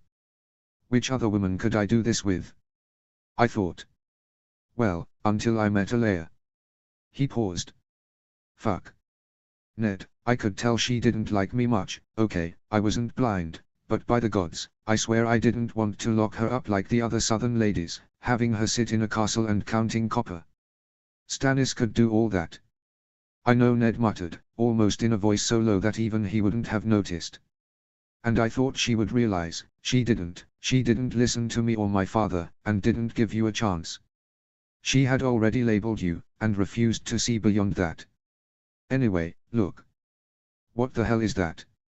Robert leaped to his feet as a loud explosion echoed through the air. Was that wildfire? Those little bastards. Then he turned his face to the sky where the explosion had come from and saw the most magnificent sight he had ever witnessed. The sky suddenly lit up with lights that tore through the night. It was as if the stars had fallen to the earth, exploding and merging back into the sky. First, there was a whistle, a high-pitched, impatient sound, followed by a sudden, massive explosion, but not frightening, or inspiring. The colors burst open, a red flower, followed by a blue waterfall, and then golden rain. With each explosion, the heart momentarily stopped, only to start again with the vibrations echoing in the chest. As he tried to follow with his eyes, he became confused about which one to focus on. It was as if the sky was performing a special dance just for him. With childlike joy, he watched, entranced. Time had stopped. The sky had turned the night into a fairy tale. The two friends watched the display in awe until it ended. Damn, now I remember. The Sea Lord of Bravos was talking about a very flashy new invention from Yunkai. What was it called? Fireworks. They're beautiful, Ned. Ned was silent for a moment, as if he hadn't heard his friend at all, just watching the sky. Hey, Robert, he said finally. Yes. Robert looked at his closest friend. Did you say these fireworks came from Yunkai? What's used to make them? I'm not sure. We'll have to ask the Sea Lord of Bravos for the full list. Robert scratched his beard, then paused as something came to mind. Actually, I do remember one. It stood out to me because it was the first time I'd heard of it. Black powder. Chapter 18, Tyrion. Chapter text. Eddard the Unifier is widely known among the people by the title of the First Emperor, but in truth, this title is a complete misconception, for Eddard I never declared himself an emperor during his lifetime, he was always referred to as a king. In 422 AC, shortly after the death of his elderly father, Barthogan ascended the throne and turned his coronation into a grand celebration for both nobles and common folk. In front of tens of thousands in Wolf Square, he proclaimed himself emperor and declared his realm an empire. Later, through a royal decree, he changed the titles of all the kings who came before him to emperor as well, and ordered the history books to record them as such. Today, Eddard is listed in historical records as the first emperor and the founding emperor. This has led to a widespread misconception about him among the public. Mage Locke, head of the history department, University of Winterfell. Promise me, Tyrion said a very familiar voice. You will protect Cerys. Tyrion woke up in his bed drenched in sweat. Sleep had brought him no comfort lately. These nightmares were a problem that neither horse nor medicine could solve. Same thing every time, he thought to himself with a laugh. It wasn't scary anymore, it had started to become downright boring. The conversation he'd had with his brother before the Battle of Tarbeck had echoed in his mind ever since he'd heard the news of the Red Wedding. Jaime had believed he would die as he marched the army to war, but he was determined to take Mace Tyrell with him before that happened. He thought that if the Fat Rose died, the Reach army would disband and go home to fight among themselves. But that was more a desperate hope than a realistic plan. Even if Mace Tyrell died, his son Willers would take his place. Uncle Kevan had arrived just in time, and they managed to drive off the Reach army. It was a tremendous stroke of luck, truly tremendous. The gods must have wanted to give House Lannister a consolation prize before they kicked it in the arse, Tyrion thought. The fury that erupted after the Red Wedding was immense, and Tyrion had skillfully used that fury to bring his family together. After his idiot brother, his whore of a sister, and their poor uncle who suffered through their stupidity all died, Tyrion had been left as the only adult of sound mind in House Lannister. He had a pile of cousins to care for and a 1-year-old niece to protect. Tyrion did something he never thought he would, he missed his father. First, a leader had to be chosen for House Lannister. The options were an ugly dwarf or a 1-year-old incest baby. If the late Lord Tywin had risen from his grave and seen the state of House Lannister, he would have thrown himself off a cliff. Tyrion almost wanted to resurrect him just to see the look on his face. Tyrion had managed to establish himself as the leader and supreme authority over the entire Lannister lineage, yet he chose to make his niece the queen. Because he had promised Jaime he would protect his daughter, and who in this world is more protected than a monarch? Besides, a golden-haired little girl sitting on a golden throne next to a hideous dwarf was so absurdly cute that even Eddard Stark might feel mercy for House Lannister just for the sight of it. Tyrion didn't even entertain the idea of fighting Eddard Stark, he simply had no way to do so. Sure, House Lannister still held Casterly Rock, and the castle was absolutely impregnable, but beneath the rock there was nothing but gold. And no matter how much you love gold, you can't eat it. All Eddard Stark had to do was lay siege to the castle for a year or two, prevent any aid from reaching them, and then walk through the gates over the corpses of a starving garrison. He could take a castle that hadn't been conquered in thousands of years without losing a single man. Now that would make for a great song. Even so, Tyrion still had hope. If the stories about Eddard Stark were true, he was an honorable and just king. He wouldn't treat Cerys or Tyrion as criminals. Though, from what I've heard, he has 2 bastards. I suppose that's about as honorable as a king can get. Are the gifts for King Stark ready? He asked his servant, Daemon Lannister. Yes, Lord Hand. All your instructions have been followed to the letter, though the Stark soldiers insist on inspecting the chests before letting them into the camp. Of course they're afraid of wildfire. Tyrion let out a deep sigh. If King Stark believed they had access to wildfire production methods and said so aloud, House Lannister would be finished. No house in Westeros would shelter them. Let them inspect as much as they want. I wanted to surprise King Stark, what a shame. I will be appearing before King Stark shortly, and if I don't return, you know what to do. Daemon nodded firmly and bowed deeply before Tyrion with great respect. The Farmans just left offered Artos Brax. What do you think they proposed? Not hard to guess, Tyrion deflected. The only marriageable one in House Farman is Lord Farman's 3rd son, 20 years old. Not much of a catch and too old. Their offer can't compete with ours, he added with a hint of hope.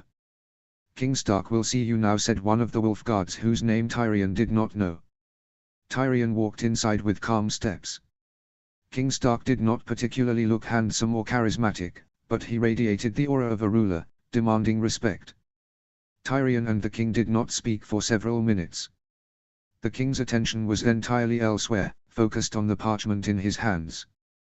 Tyrion felt a wave of dread. If King Eddard was being deliberately disrespectful, then the outcome of this meeting was already decided before it even began. After a while, King Stark looked up and saw Tyrion. The moment he saw him, he threw the parchment onto the table and stood up. Forgive me, he said hurriedly. I just received important news. I was too lost in thought to notice my surroundings. No harm done, Tyrion replied, greatly relieved to know the disrespect wasn't intentional. May I ask what news was so urgent? He asked before realizing the blunder. Such messages could well be top secret for the Three Kingdoms alliance. He silently cursed himself for the slip. Colbarbo appears to have been killed before he could begin his campaign toward Volantis, Ned Stark said, evidently seeing no issue in sharing the information. The Dothraki fractured again and retreated before the war even started. Tyrion nodded. That was indeed bad news for Westeros. The Valyrian alliance, formed by Qohor, Norphos, and Volantis, could now coordinate freely and prepare for an invasion without resistance. Make your offer, King Stark cut in curtly. My time is short. Tyrion gestured to the man beside him, who brought forward a heavy chest and placed it before the king. "This is my offer." The king stood and approached the chest, opening it. When he saw the fabrics inside, he raised an eyebrow. He lifted one of the banners and stared at the pattern in stunned silence.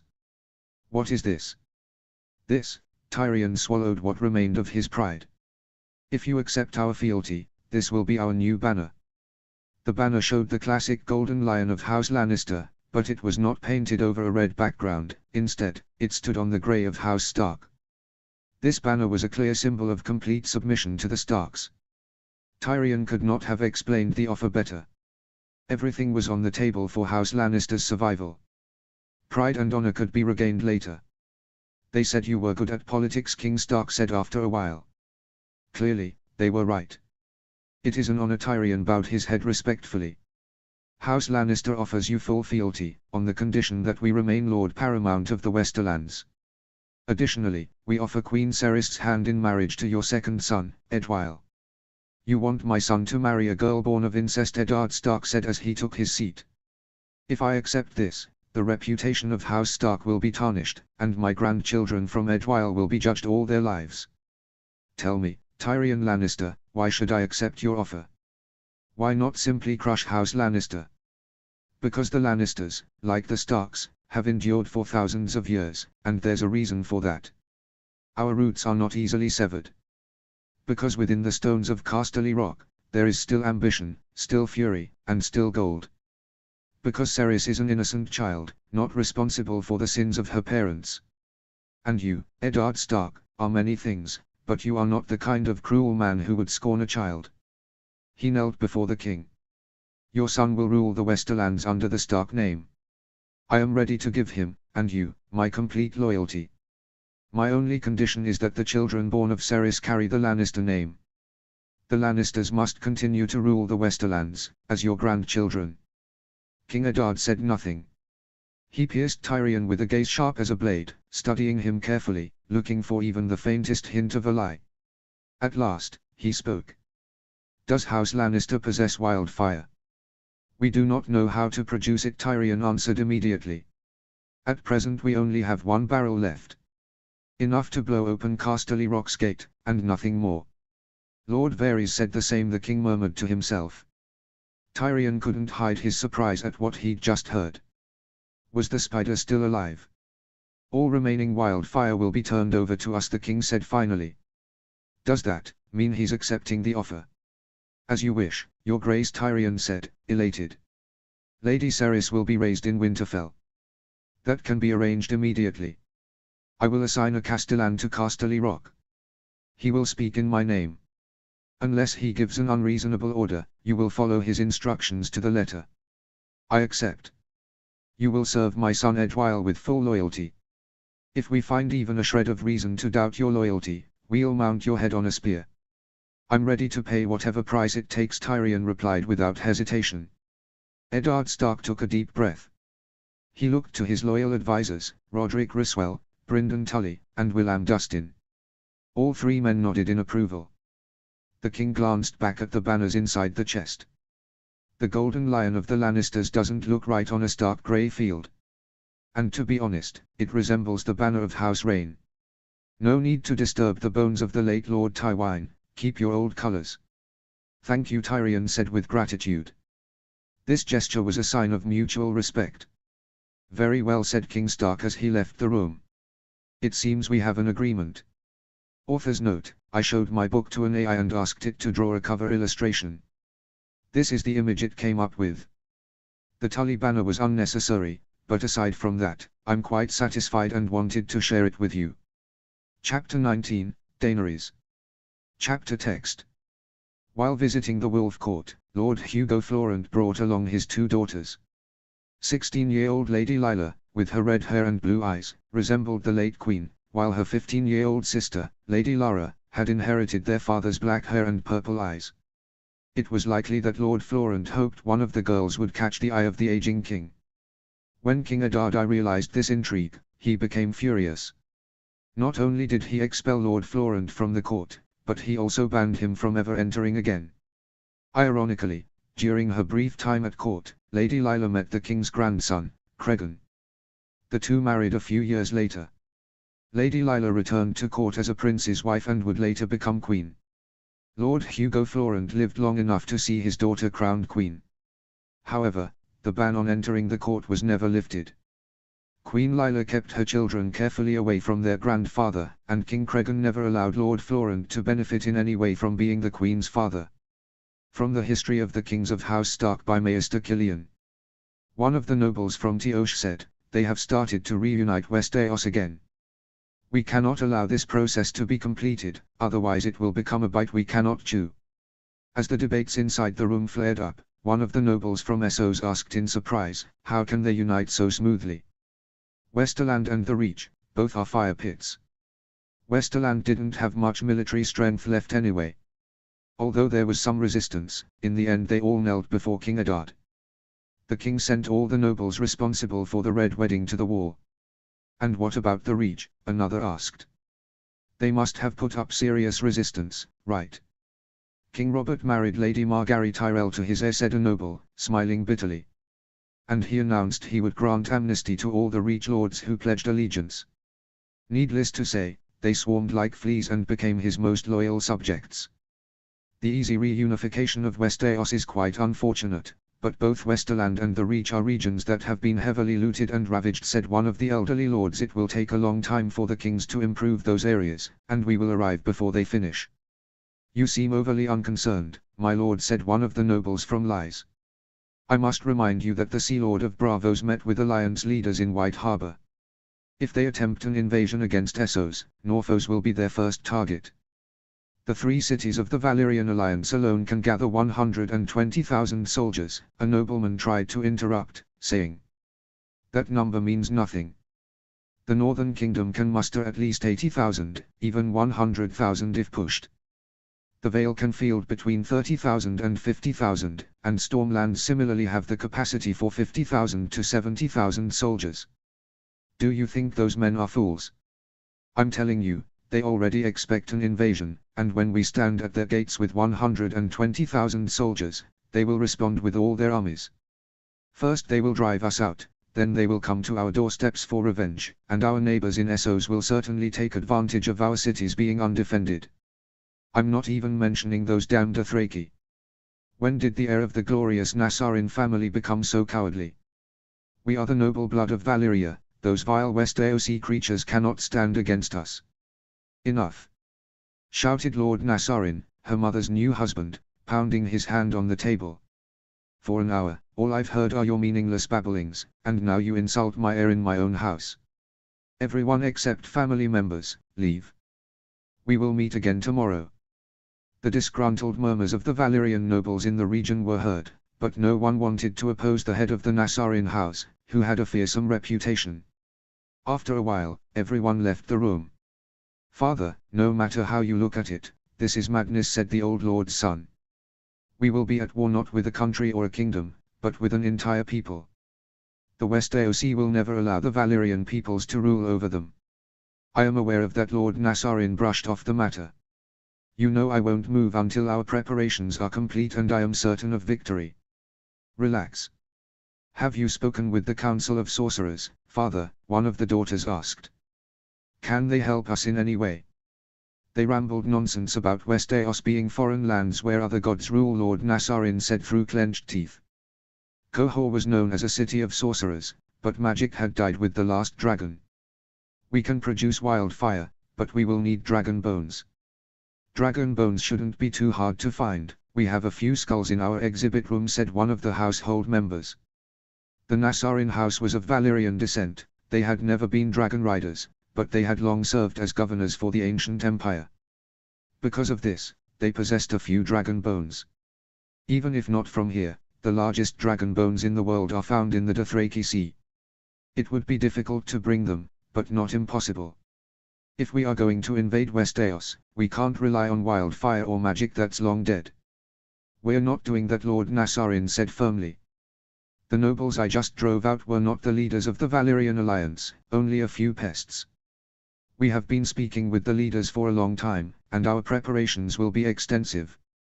Well, if we push ourselves, we can raise 200,000 soldiers, said the military governor Tilius. But if we do that, we are gambling with all our cards. As the heir said, the Valyrian cities are undefended, and Braavos, Lorath, Iben, and the Dothraki will definitely see this as an opportunity. Damn it, even the slave bay cities might make a move. Those bastards are never reliable allies. I'm not even talking about the minor nobles and wealthy merchants who will remain in the city, the heir continued. They will surely take advantage of our absence to increase their authority, and if we lose the war, they will swarm over our corpses like ravens. Just like Tiosh and Myr did to Lys. The other city leaders are not fools, they are well aware of this and will be quite reluctant to take risks as great as ours. Daenerys looked at her mother in surprise. She knew there were some voices within the alliance opposing the invasion of Westeros, but this was the first time she heard them so loudly. Lorath and Iben will likely be content with looting rather than a real attack, said Lord Nassarin. The slave bay cities are not foolish enough to move against Volantis. They know the Valyrian cities are their biggest market buyers and that Westeros is a large agricultural region to expand their stores. We told them they could practice their own form of slavery there. He lightly smiled as he struck his hand on the table. Braavos might be a problem, but they will be busy with the rebellion Pentos has caused. Tiosh and Myr will support Pentos anyway, they never got along well with Braavos. All of that is fine and good, but it doesn't eliminate the biggest threat, said the heir. The Dothraki are still to our east, and Kulbabo's son Drogo has moved quickly to inherit his father's legacy. Already all the Dothraki are uniting under his command, and soon he will be a great Khal like his father. Ah, the Dothraki, Lord Nassarin said, laughing strangely. The way the world works can surprise you in many ways, my son. Today's enemies may be tomorrow's friends. He looked at Daenerys with a strange expression. I'm so sorry, my daughter, said Queen Rolla, tears streaming down her face as she embraced Daenerys. All of this is because of my weakness. Mother, you, Daenerys tried to calm her. No, Aerys was right, he was right, the queen said, shaking her head. I am not a true dragon. If I were a true Targaryen woman, I would never have allowed what Aerys did to me. Princess Rhaenyra, the queen who never was, Rhaenys, my aunt Rolla, they would never have accepted such a man and would have slit Aerys' throat in bed. I should have done the same. She held Daenerys' face. And now you are being married to a wild Dothraki Khal, and I am still weak, still unable to do anything. Mother, please don't speak like that, Daenerys tried to smile. I will fulfill my duty to our house. You are just a little girl, these worries shouldn't be yours, the former queen said through tears. As she hugged her mother, Daenerys closed her eyes. She pressed the rapid beating of her heart against her mother's chest. Whenever she was scared, whenever she was cold, she always held on to her like this. At that moment, she felt that everything would pass.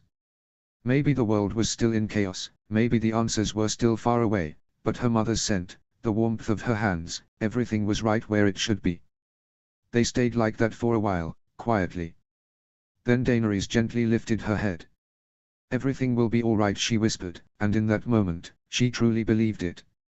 Chapter 20, Eddard 4. Summary. 3 years later. The Uri meeting. Notes. Greedum 283 AC. Maidenpool Council 284 AC. The Driftmark meeting, 288 AC. Sack of Lies, 290 AC. Red Wedding, 292 AC. White Harbor meeting, 293 AC. Conquests of Westerland and Reach, 295 AC. The Uri meeting, this chapter, 298 AC. See the end of the chapter for more notes. Chapter text.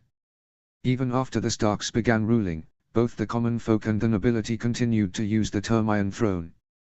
Of course, the throne the Starks sat upon had nothing to do with Aegon's Iron Throne forged from melted swords. The throne that Eddard I sat on was made of polished grey iron and had only a single wolf head ornament at the top. For comfort, it was covered with a cushion. The king who succeeded him placed this throne in the royal storeroom and had a more magnificent one made for himself. Many Stark rulers after him followed the same path, either commissioning their own thrones or bringing out the throne of their ancestors, thereby showing which king's legacy they intended to follow. Eddard's throne was also used by a few of his descendants, though it was modified over time. It was adorned with various precious materials like gold, silver, and amber. The original throne now bears little resemblance to its first form. From the History of the Kings of House Stark by Maester Killian. "She's a pregnant whore," Robert roared. "She's just a child," Robert Ned said with frustration. "If she's old enough to give birth, she's old enough to die," said Lord Baelish. "Damn you, cat," Ned cursed inwardly. "Is this really the man you said I could trust?" "This is murder, nothing else," he said as he stood from the table. "I won't be a part of it. We're talking about 60,000 fucking Dothraki riders, Ned. I'm telling you that 60,000 sons of whores who share the same ideology as Gregor Clegane will come to our shores and slaughter our people, and yet here you are, playing the just man. Fuck off. A big fuck off."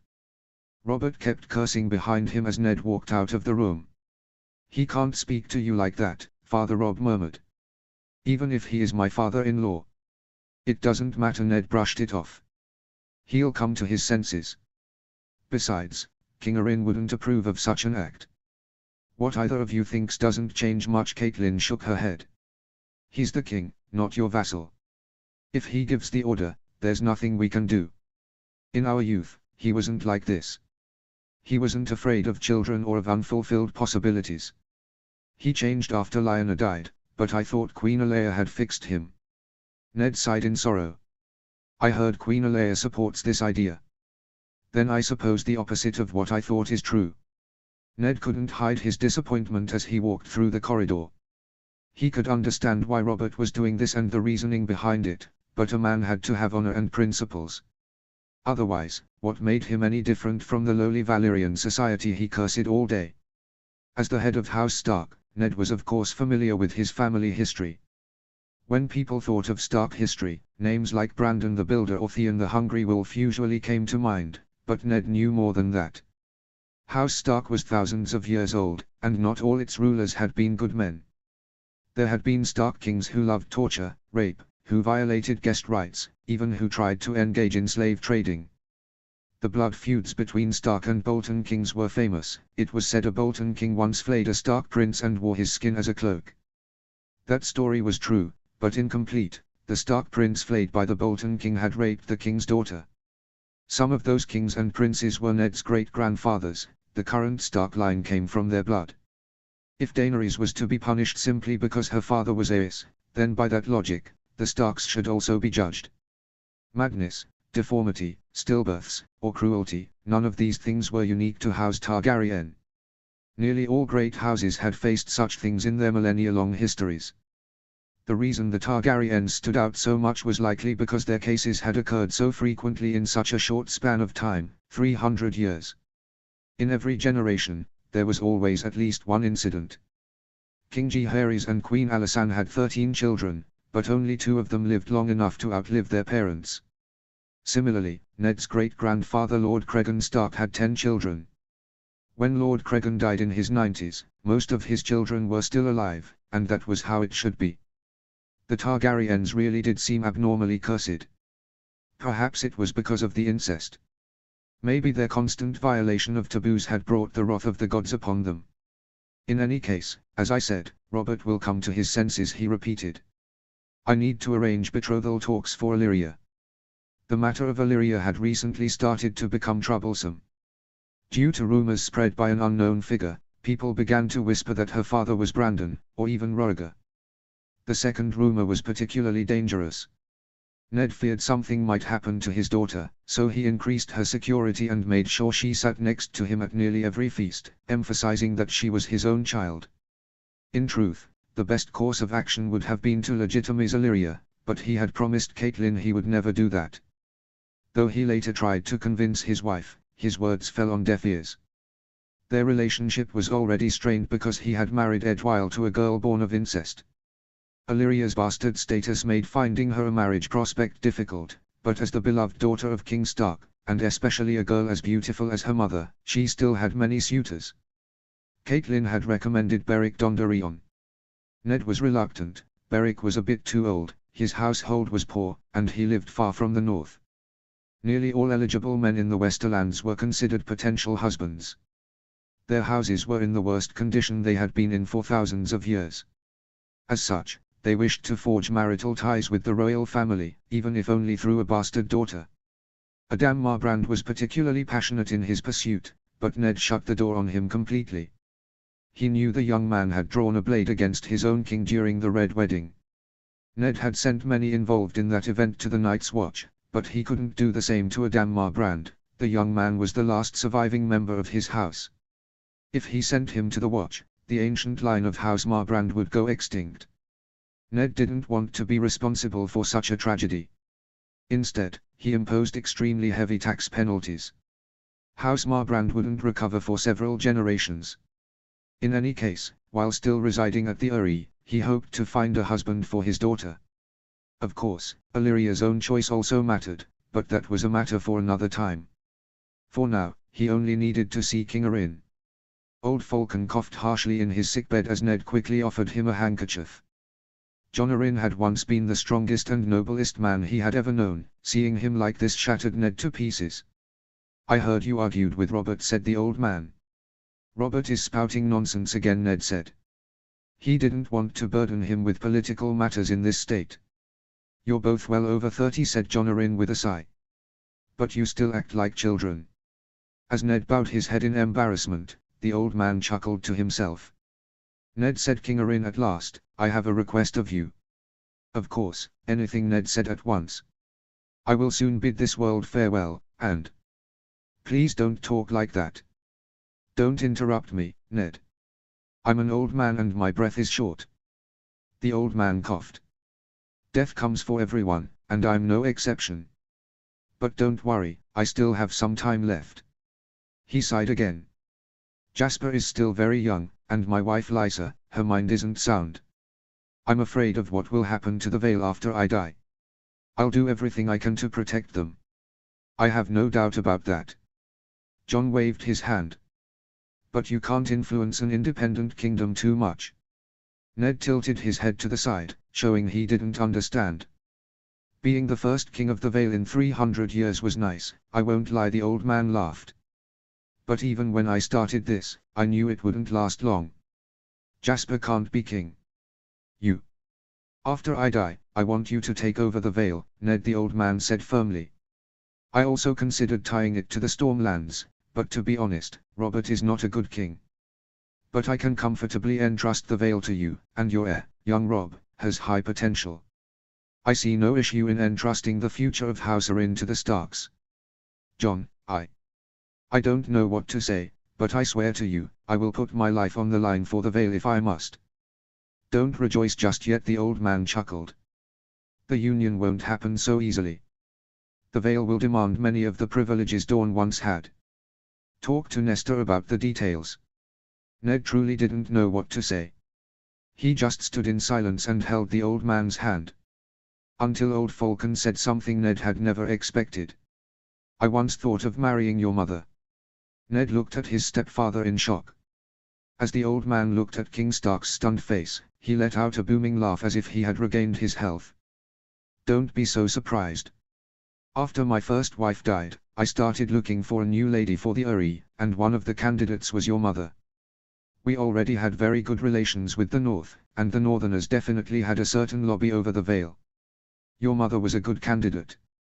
So why didn't you choose her? I was looking for a lady, and she didn't quite fit the description I had in mind. She rode horses, used a sword. I learned that she had climbed the wall at the age of 12, and I said this girl is too much for me." He shrugged. "Besides, even though she bore the Stark name, she didn't come from the main bloodline, so she couldn't secure the alliance I wanted." The old man paused for a moment and watched the distant mountain scenery. "Years later, you came here to be educated. To be honest, at first, I didn't care much. You were just a duty and a responsibility, nothing more." He took a deep breath. "As I got to know you and Robert, I realized I was warming up to you more and more. You two were opposites, as different as can be, and yet you were brothers in every way except name and blood. Both of you were like pieces of children I never had." He looked at Ned. In his eyes were love, pride, and a touch of sorrow. And at that moment, I began to regret the choice I made years ago. I thought, if I had married Lyra, you would have been my son. I would have been proud of a son like you. A tear fell from Ned's eye and he gripped the old man's hand tightly. I would have called you father with love. My lord, my king. As the old man smiled and touched Ned's face, King Stark did something he hadn't done in years. He hugged his father and cried. Deep down, he knew he would never see him again. Notes. Robb and Jon are 14 years old. Illyria is 16 years old. Sansa is 13 years old. Argilac and Argella Baratheon are 11 years old. Chapter 21, Stannis 4. Summary. Greedom 283 AC. Maidenpool Council 284 AC. The Driftmark Meeting, 288 AC. Sack of Lies, 290 AC. Red Wedding, 292 AC. White Harbor Meeting, 293 AC. Conquests of Westerland and Reach, 295 AC. The Uri Meeting, 298 AC. Jon Arryn dead, this chapter, 300 AC. Notes. I realized I haven't written anything about Renly throughout the book. To be honest, I kind of saw his existence as unnecessary, so I'm officially stating this, Renly does not exist in my book. He was never born. I had written Stannis' son's name as Stanislav, but many readers didn't like it. So I'm changing it to Ormond. See the end of the chapter for more notes. Chapter text. Each new Stark sovereign has traditionally chosen the design of their throne according to personal taste, yet there is one royal symbol the Stark royal family has continued to use since the days of Eddard I, the Ice Crown. The crown is forged from a blend of iron and copper.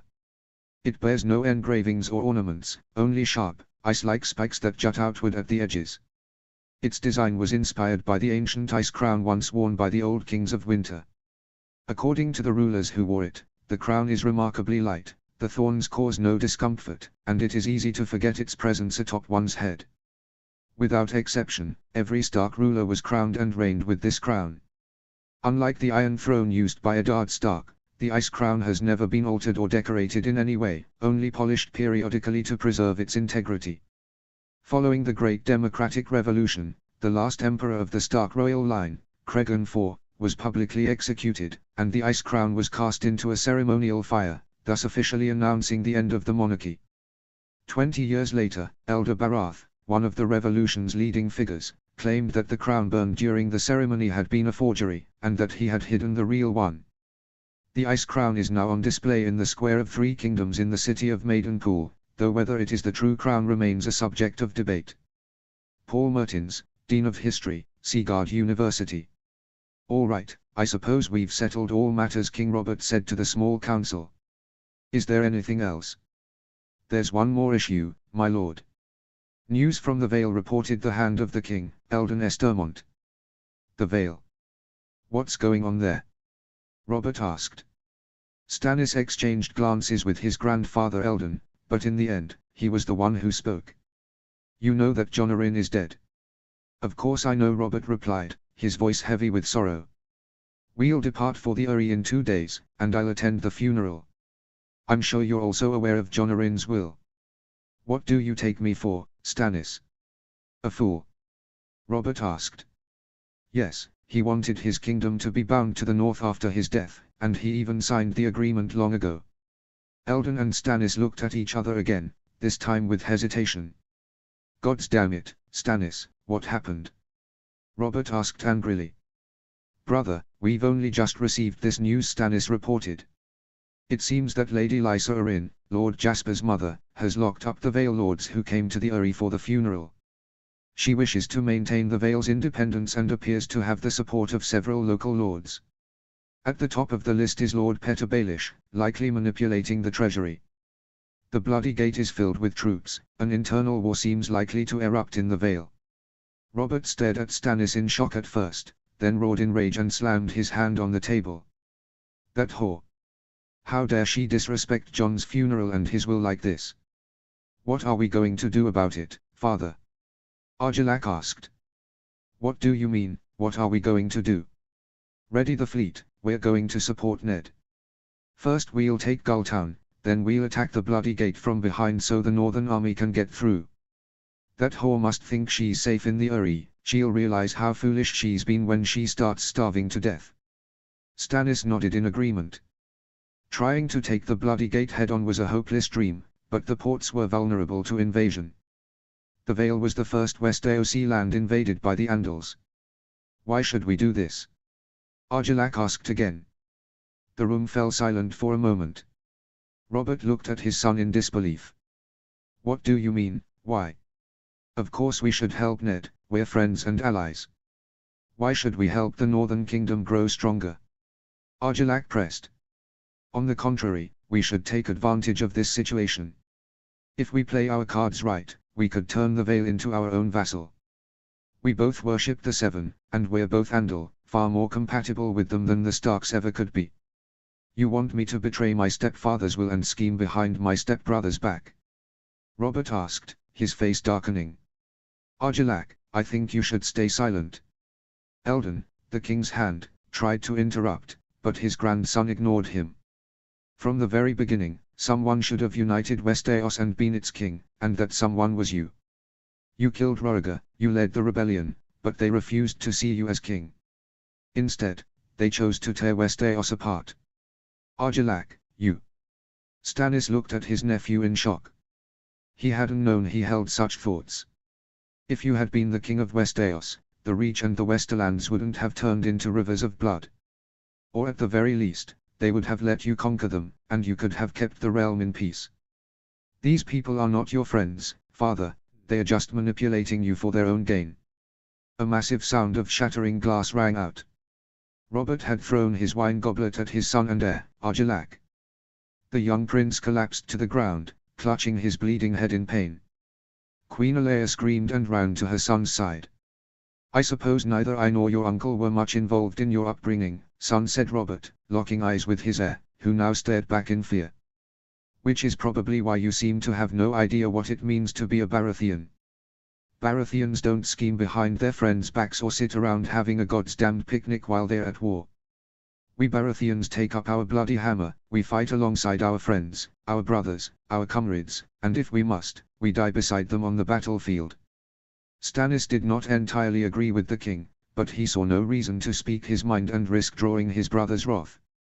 Besides, Robert was right about one thing, if the day ever came when Stannis had to die on the battlefield, he knew he wouldn't hesitate. Who put these foolish ideas in your head? Was it your Tyrell wife? Robert continued. You seem to be turning into a plaything in her hands already, boy. Then go back to that goddamned flower-filled house your beloved wife calls home, and don't return until you've come to your senses. Argilac rose to his feet, still clutching his bleeding head. The storm brewing inside him was plain in his eyes. He was a Baratheon too, after all, and ours is the fury. Even so, he somehow managed to suppress his rage, said nothing, did not even look at his father, and walked out of the room. Stannis furrowed his brows as he read through the reports in his study. Lately, he had stopped receiving updates from the naval patrols he'd dispatched around the waters of Dragonstone. The last commander he had sent was Sir Justin Massey, and that man was not known for shirking his duties or disappearing without cause. Suddenly, the door burst open with a loud bang. Stannis clenched his teeth and turned to glare at the intruder. Just as he suspected, there was only one man in Storm's End who would dare barge into his chambers like that, his brother, the ever-honorable Storm King, Robert Baratheon. Alea hasn't spoken to me in a week, Robert grumbled, dropping into Stannis's guest chair without asking. You threw a glass at your son's head, Stannis reminded him, hoping that would be explanation enough. I know, goddamn. I overreacted, all right. Argilac is just 14, and instead of guiding him, I threw him out of the house. Then call him back, Stannis offered simply. I can't do that. I banished the boy in front of everyone. If I call him back now, I'll look like I'm swallowing my own spit. That's an interesting thought, brother, Stannis thought silently. Swallowing your own spit might actually help improve your character. Of course, he was wise enough not to say that aloud. He opened his mouth to reply, but before he could speak, the door burst open again with another loud thud. Stannis grit his teeth and turned toward the door with irritation, only to relax slightly when he saw who it was. Grand Maester Cresson. Lord Stannis, Your Majesty. Robert the elderly man wheezed. Urgent news from the island of Tarth. The Valyrian alliance is attacking. 3 weeks had passed. The Valyrian navy's assault had been swift and merciless. Stannis had received news of the approaching fleet far too late to gather the allied forces and initiate a naval counterattack. To be honest, even if he had, he doubted they could have won. The Valyrian alliance possessed sturdier ships, greater numbers, and far more experienced captains. The alliance of the Three Kingdoms had been completely caught off guard by such a massive fleet, and there could only be one explanation for this: Lord Varys, the treacherous eunuch, had betrayed us. Trusting a man from lies had been foolish, Stannis thought as he let out a deep sigh. The Valyrian fleet had brought with it 120,000 soldiers and 60,000 Dothraki allies, laying siege to Storm's End with frightening speed. Only now did Stannis realize that most of the ships weren't warships but troop transports. If he'd known earlier, he would have launched a suicidal assault just to destroy those carriers and cripple their numbers. Robert and Stannis had foreseen that Storm's End would eventually be besieged. They had taken in as many small folk as the castle could hold, knowing well that the Valyrian alliance would show them no mercy. And the Dothraki, there was no need to even speak of them. Stannis had been trapped inside the castle for 3 weeks now, along with his brother and their men, but this wasn't his first siege. This time, he had made sure the granaries were filled to the brim. They had enough food to last 6 months. And Storm's End was one of the most impregnable castles in Westeros. Its only real entry was the front gate, which could only be reached by a narrow, winding stone path, a death trap for any army. Sending troops along it was no different than offering them to the archers as easy prey. The Dothraki had tried a few times before giving up. The real danger came from the enemy's active use of wildfire. In one attack on the bridge, they managed, at great cost, to get a cart of wildfire to the gate. The iron doors melted instantly. But even that effort was futile, for the stone path remained a death trap. The enemy had begun constructing catapults to launch wildfire, but ordinary catapults couldn't reach far enough. Storm's End sat high on a cliff, and only trebuchets had some success. Yet trebuchets were difficult and time-consuming to build, and to be effective, they had to be placed within range of the castle's ballista. Most trebuchets were destroyed after firing 4 shots at most, ripped apart by ballista bolts. In short, they were of little use. At night, the enemy tried indirect methods, scaling hooks, tunneling beneath the walls, but this wasn't Stannis's first siege. He had prepared for them all. Yes, there were a few secret tunnels into the castle, but every member of House Baratheon knew where they were. Robert had already sealed them off, and they would only be opened when it was time to escape. The Valyrian alliance was growing desperate. They would likely attempt a suicidal charge along the damaged stone path soon. Stannis hoped they would. Even if the castle eventually fell, the alliance would suffer devastating losses, and the delay would buy precious time for the allied forces to rally. Robert had sent letters to his son and the lords of the Stormlands just before the siege began, ordering an immediate army to be gathered at the High Garden. However, the army was not assembling to relieve Storm's End. Robert's instructions were very clear: the army was to march straight to Riverrun and fall under Eddard Stark's command. This way, the allied forces would be united under a single leader. Stannis estimated the army gathering at Highgarden to be around 80,000 strong. Eddard's forces, assuming no help would come from the Vale, were expected to number about 100,000. Together, their combined 180,000 troops should be enough to repel the invaders. The real problem was how to fight the Dothraki army. Meeting them in open battle would be suicide. But Stannis knew that King Eddard had been preparing for this since he first learned of their existence 2 years ago. The royal smiths had been commissioned to craft a new type of shield unlike any seen before. The shield was a full-sized rectangle, large enough to cover an entire man's body. Additionally, they were making pikes between 4 and 6 meters long. Stannis didn't understand the purpose of these inventions. The shield was too heavy and cumbersome for battle, and the pikes were unnecessarily long, but he knew Eddard was no fool. There was surely a plan behind it. "We'll hold them off for another month or 2. Then Ned will come to crush those bastards. Don't worry, brothers, I promise you revenge, Robert declared, as the hall echoed with cries of vengeance. The Valyrian army was showing no mercy to the people of the Stormlands. Worse, they were placing the pitiful corpses of the slaughtered civilians before the castle gates to provoke the garrison. About 10,000 men remained inside the castle, and not a single soul among them was untainted by anti-Valyrian sentiment. Stannis took a deep breath and drank the water from his cup. Argilac must have finished gathering his army by now and set off north. It would take about 2 weeks for the two armies to join forces, and another 2 or 3 weeks for them to arrive. The Valyrians might launch an attack on Argilac to prevent the union, but such an attack was unlikely to succeed. The Valyrian alliance was unfamiliar with West Eos's terrain, Argilac could easily evade them. While the siege continued, Robert had started a celebration inside the castle, inviting all commanders. This was a clear message that they did not fear the besieging army and were confident of victory. Yet Stannis saw it as a waste of the castle's supplies. As the feast in the great hall was in full swing, a scantily dressed woman slipped her arm around Stannis's. He brushed her off with a simple gesture.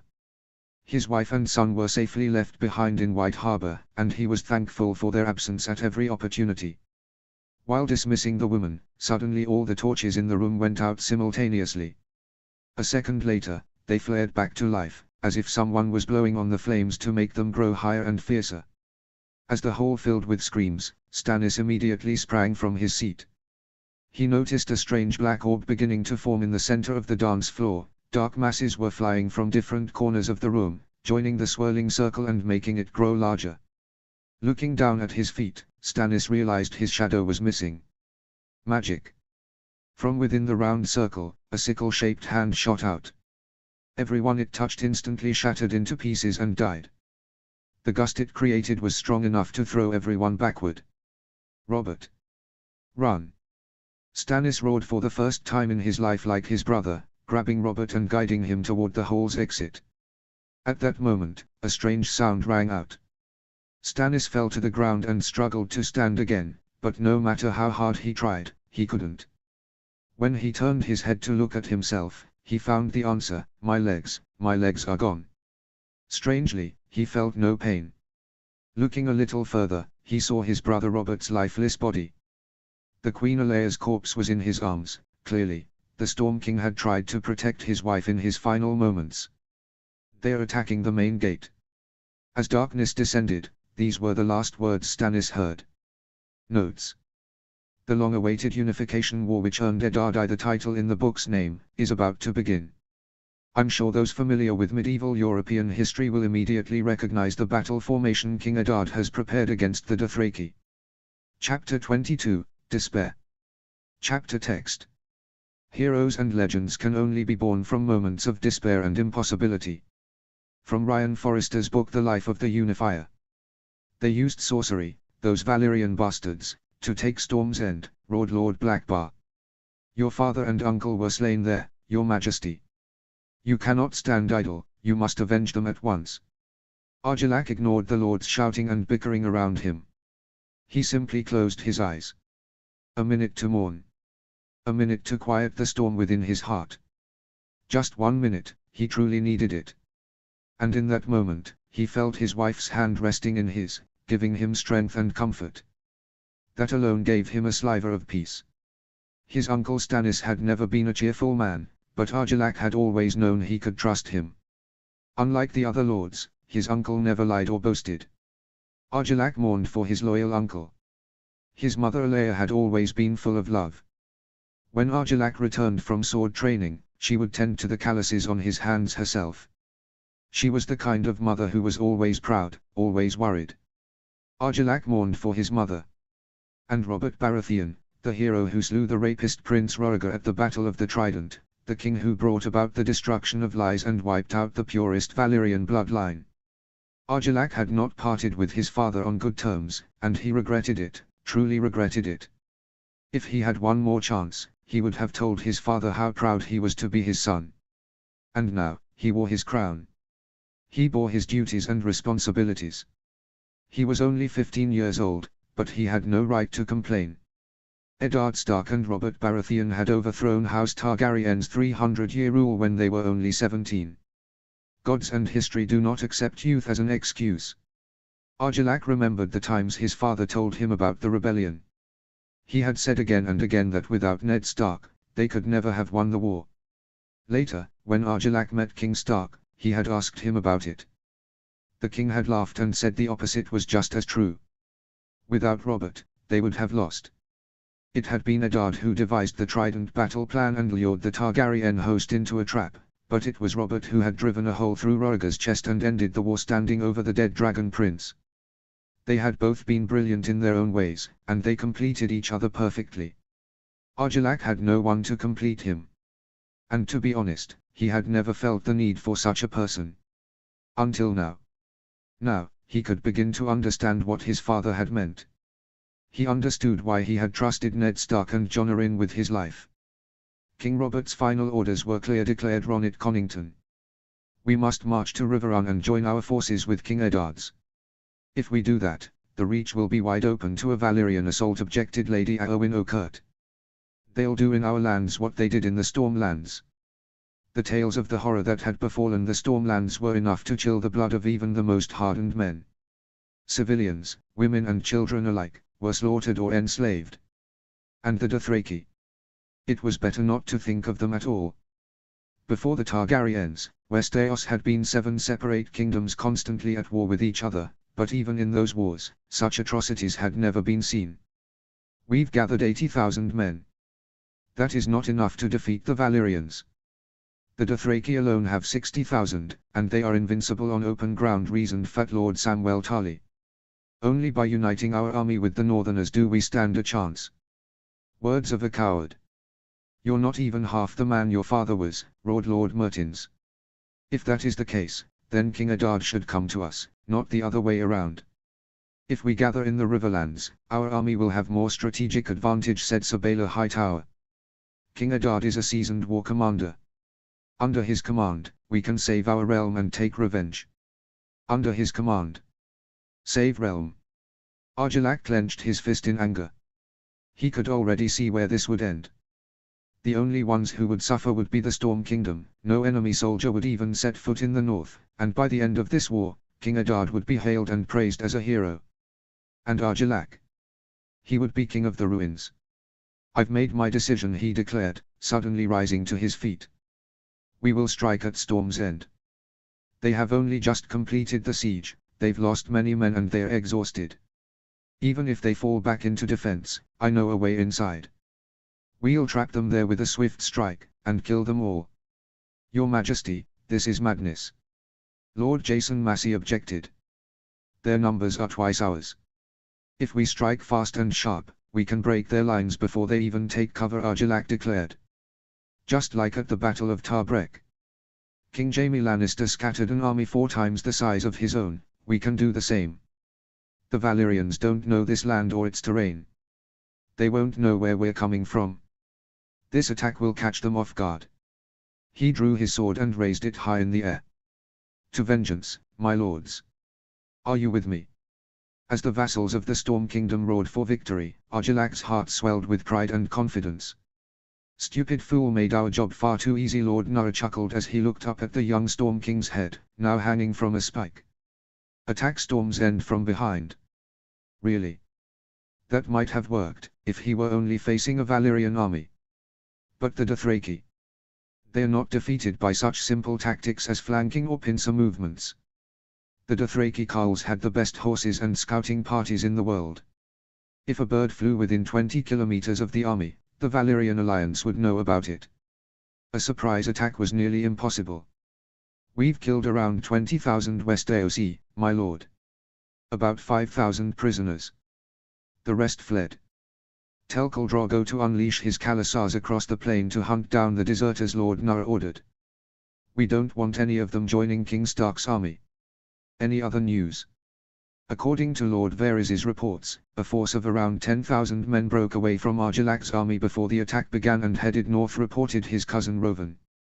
Seems they saw through the young king's foolishness and left early. Their banners bore a tower and a hunter holding a bow. Hightower and Tarly, one of the Volantis commanders, guessed. Clearly, he had studied West AOC house sigils before arriving. How many losses have we taken? We came here with 120,000 soldiers and 60,000 Dothraki. We've lost about 40,000 so far, most during the Storm's End siege. Lord Laren Ruguri tapped his finger on the table in frustration. King Stark has roughly 100,000 men.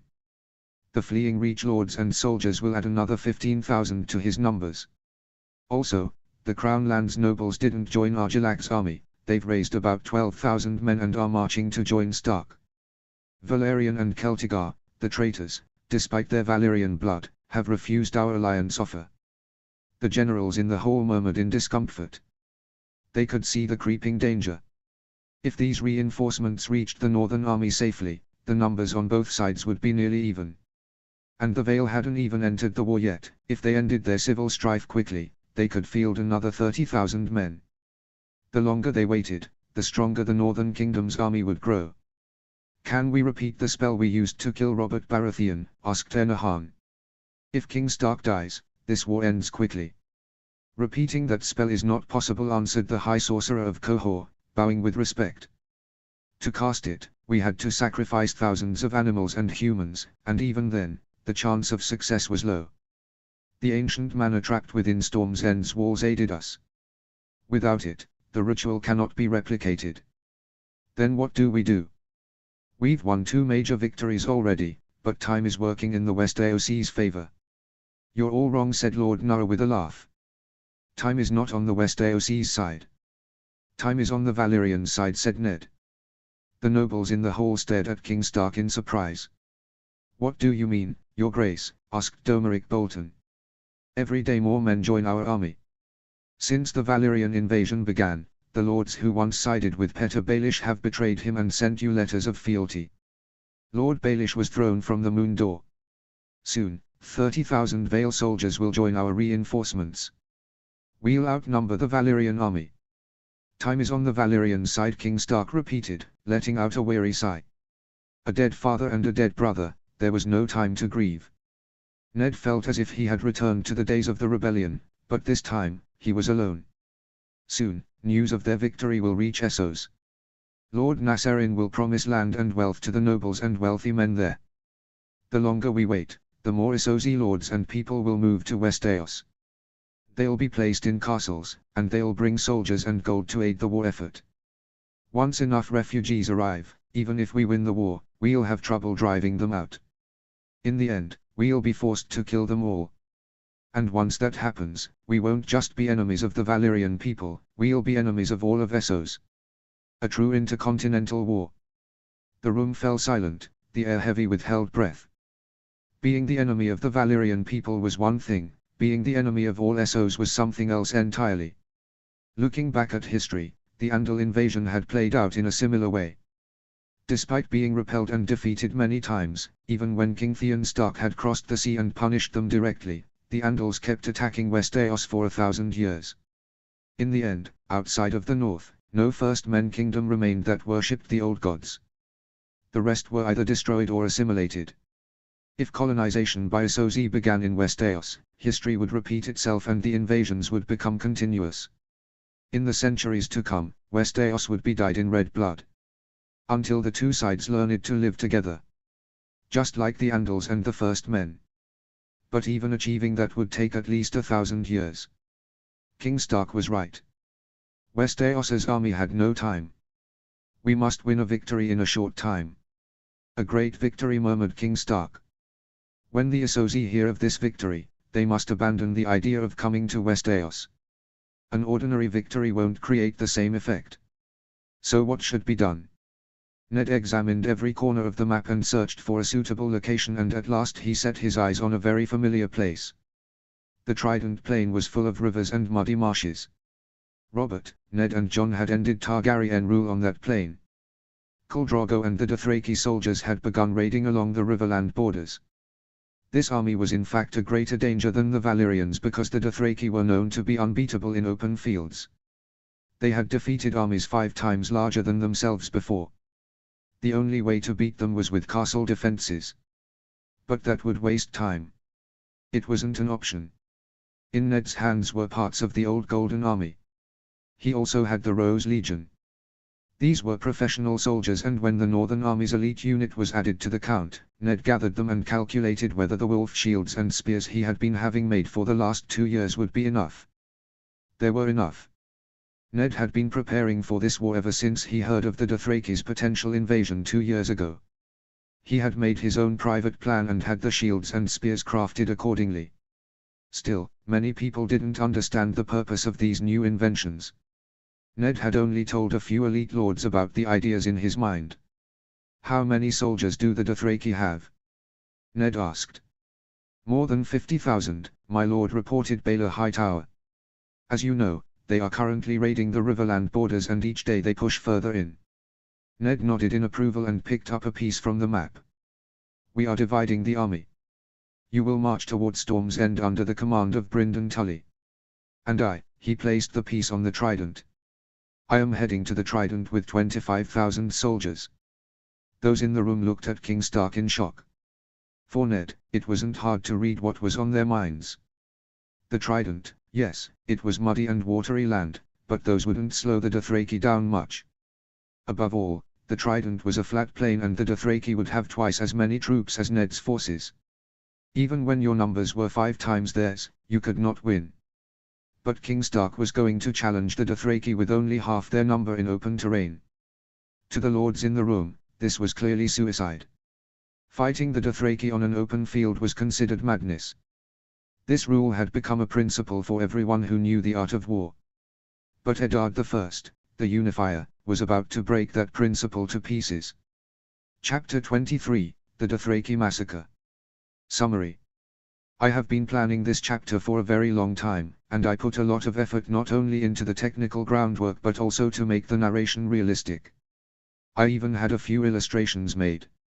Let me begin by clarifying this: no firearms are used in this chapter. If they were, achieving victory would have been very easy, and writing it would have been simpler for me as the author. However, I didn't want to do that. I wanted this battle to be a true work of tactical genius. I researched the most effective infantry formations against cavalry forces. Being especially familiar with medieval European history and wars, I already knew the answer, but I modified and perfected that answer for the Dothraki. This chapter contains a lot of tactical, technical, and strategic explanation. I hope you enjoy it and find it inspiring. If you appreciate the work I have done, please don't forget to leave kudos and comment. P.S. I want to thank our /Alessandro for helping me design a sigil for the Stark royal family. They do fantastic work creating alternative banners. Notes.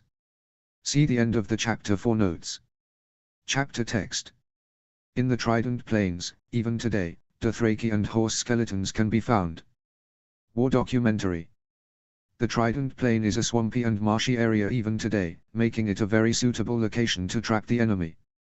Here, Ned used the geographical advantage of the region to set a trap against the Targaryen army, but to be honest, he did not expect them to fall for it so easily.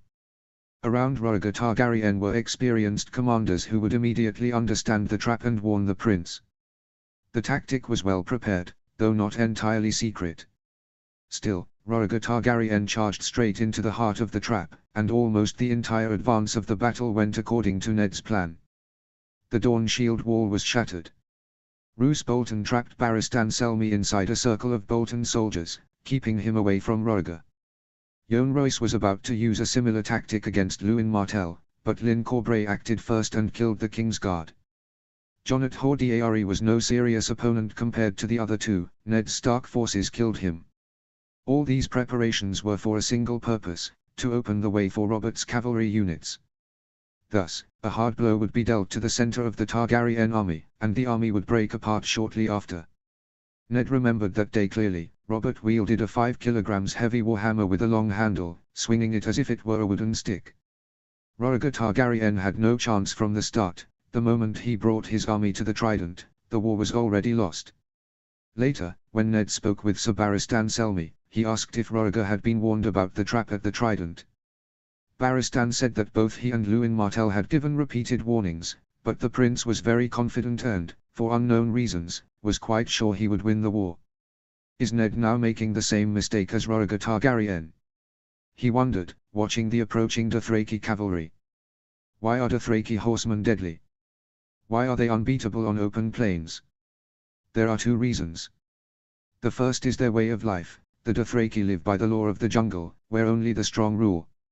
No weak or crippled individual, even if he is a Khul's son, can survive or rise in the Dothraki nation. This lifestyle makes them a barbaric tribe far from civilization and also ensures that every Dothraki warrior is stronger and faster than an average human. Because of how they grow up, no Dothraki soldier has moral qualms about civilians. They kill and rape freely. They do not fear death, they even enjoy running toward it. These traits make them perfect soldiers. The second reason is their famous horses. The Dothraki love and respect their horses more than humans, they literally worship them. If you do a great favor for a Dothraki man, he might gift you his beautiful wife for one night, but never his horse. He would rather give his life. Dothraki horses are the noblest and purest breeds in the world. Their speed and power are unmatched. Each horse has absorbed its rider's warrior spirit, so they rarely get scared and are unafraid to leap into death. The combination of these two qualities makes the Dothraki cavalry, composed entirely of horsemen, as archers and infantry units are rare, invincible on open plains. Even if you face them with 4 times as many men, these fearless horsemen charge straight at you without hesitation or tactical thought. Witnessing this, the enemy infantry's morale quickly drops. Their ranks begin to break, and even a brief break in the lines is enough for the Dothraki to shatter the enemy formation. Once the formation collapses, all remaining soldiers become easy prey. That is why the Dothraki cannot be defeated on flat plains. However, this rule only applies on flat plains. If the opposing side places itself in a strategically advantageous position, such as a hill or a narrow pass, they can trap the Dothraki and use their desire for death to their own advantage. After all, the Dothraki are human like everyone else. Even if they are fearless, their bodies are not made of iron. They bleed, burn, and die. Sir, they are approaching, reported Harley's Hornwood. Hold your ground, Ned ordered. Dothraki carls are not ignorant fools, they know strategy and tactics. If there is a trap ahead, they will see it. If they suffer heavy losses, they are smart enough to order a retreat, nothing more. The Dothraki cavalry army has no formal attack formation. For thousands of years, they have used the same tactic: target the enemy's center, attack, kill, kill, and kill. The qualities that make the Dothraki unbeatable on flat plains also make them complete fools in siege warfare, because besieging a castle requires strategic and tactical knowledge, as well as the construction of siege engines. The Dothraki lack this kind of knowledge. The only siege weapon they know is ladders. All these weaknesses make capturing castles extremely difficult for them. Ned thought about how to defeat the Dothraki.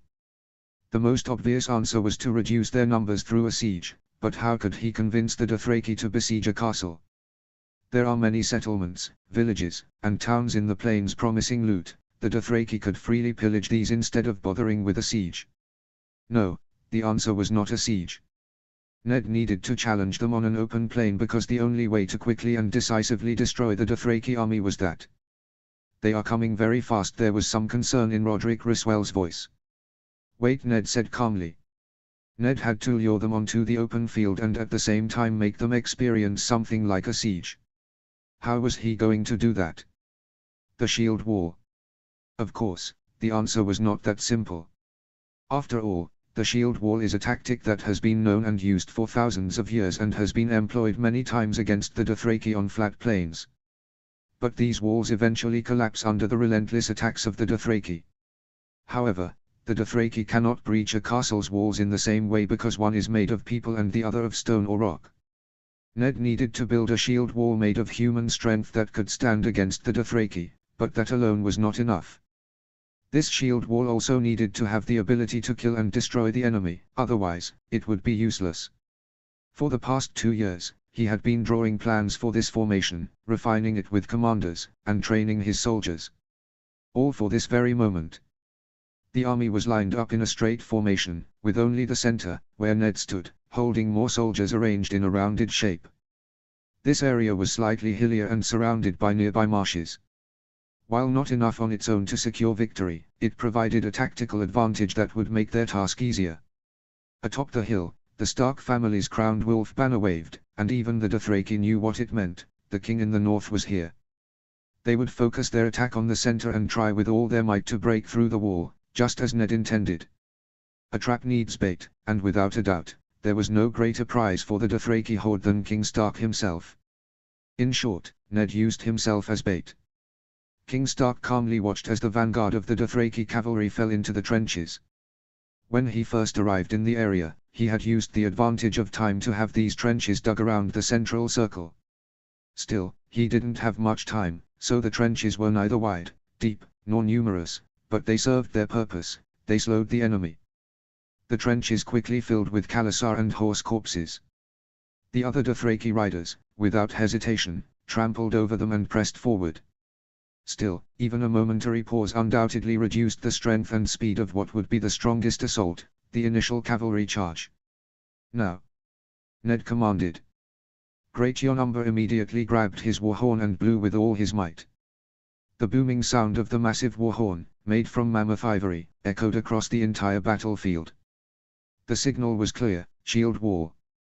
Ned had been mobilizing the resources of the Northern Kingdom for 2 years just to prepare this tactic and had craftsmen forge shields and spears. The shields were nearly the size of a man and oval-shaped. They were made from the highest quality northern wood, extremely hard and impervious to piercing. The spear shafts were also made from the same quality wood and would not break easily. Durability was absolutely necessary because these spears were almost 2 to 3 men in length. The spear tips were specially designed. When they pierced a human body, they created a powerful penetrating force, yet when withdrawn, they caused no difficulty and didn't get stuck in the bone. The northern army heard the fierce cries of the Dothraki and watched them charge wildly toward them. Yet, without any hesitation, they formed the shield wall. There were 2 reasons for this. First, the units Ned brought with him were battle-hardened professional soldiers. Second, they knew of the massacres the Dothraki had caused so far in the Stormlands and the Reach. If they didn't stop them here, the same fate would befall their own families and loved ones. Every Dothraki killed meant one less Westerosi citizen saved from slaughter or rape, and revenge for the innocent civilians massacred just for being Westerosi. Every soldier in the Northern Army threw their entire being into this cause. The shield wall designed by Ned is basically simple. The very first soldier in the front row kneels down and forms the base of the wall. The second soldier behind him places his shield directly on top of the kneeling soldier's shield. Right behind these 2 soldiers are 2 more who support their backs, helping them withstand the attack. If any of the shield bearers die, these men immediately take their place. But it doesn't stop there. There are also spear soldiers. The overlapping shields actually leave small gaps, and the spears are placed through these gaps. The spear soldiers move forward and backward in an organized manner, constantly moving their spears so the bodies of fallen Dothraki cavalry don't get stuck on them. Each time a spear is pushed forward, it pierces another enemy soldier's body. If the Dothraki were armored cavalry, this might pose a problem, but that's not the case. Most of the khalasar wear cheap leather armor or nothing at all. The spear soldiers also serve as backups for the reserves. If the position is left empty, the spear soldier in front immediately moves to the reserve position, providing support by backing up the front-line shield infantry. And one more advantage: each time the spear soldiers step forward, they also give strength and speed to the shield wall. Commanders can order the soldiers to drop their spears and focus on strengthening the shield wall when necessary. While this will reduce the wall's destructive power, it will double its defensive strength. N. I am not satisfied with these images, I will explain in a footnote. Ned watched as the Dothraki struck the shield wall in the center with the full force of a wave. It was undoubtedly a fierce blow, causing the soldiers to step back nearly 2 paces, yet the shield wall held firm and did not break. As Ned observed the scene, he thanked the old and new gods for their aid and pleaded for their continued blessings. The Dothraki assault lasted for a full minute, managing to push the northern soldiers into a brief retreat, but the wall did not collapse and continued to stand. From his position, Ned could see how furious the Dothraki had become. Having a shield wall hold against the khalasars for a whole minute was a rare sight. The spears moved in coordinated fashion, like gears in a factory. Each thrust managed to take down 2 or 3 khalasars or horses. Still, the wall was definitely strained because the Dothraki focused all their strength on the center, ignoring the flanks. Exactly as Ned had intended. "We're retreating," ordered King Stark. Without hesitation, Great Yonumber lifted his horn again and blew it with all his might. It was time to execute the second phase of the plan. The center gradually pulled back while the flanks advanced, but the line formation did not break. It was essentially a pincer movement. The goal was to keep the enemy focused on the center while encircling them from the flanks. Once the Dothraki were enclosed in the circle, this battle would be over.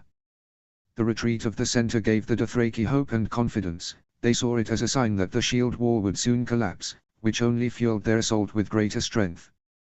However, the real problem wasn't their growing force, it was the Dothraki's infamous horse archers. When designing his plan, Ned's greatest concern had been these mounted archers, and most of the soldiers lost so far had fallen because of them. "Let the center circle switch to full defensive formation," Ned ordered. All the spear soldiers in the center dropped their weapons and raised their shields.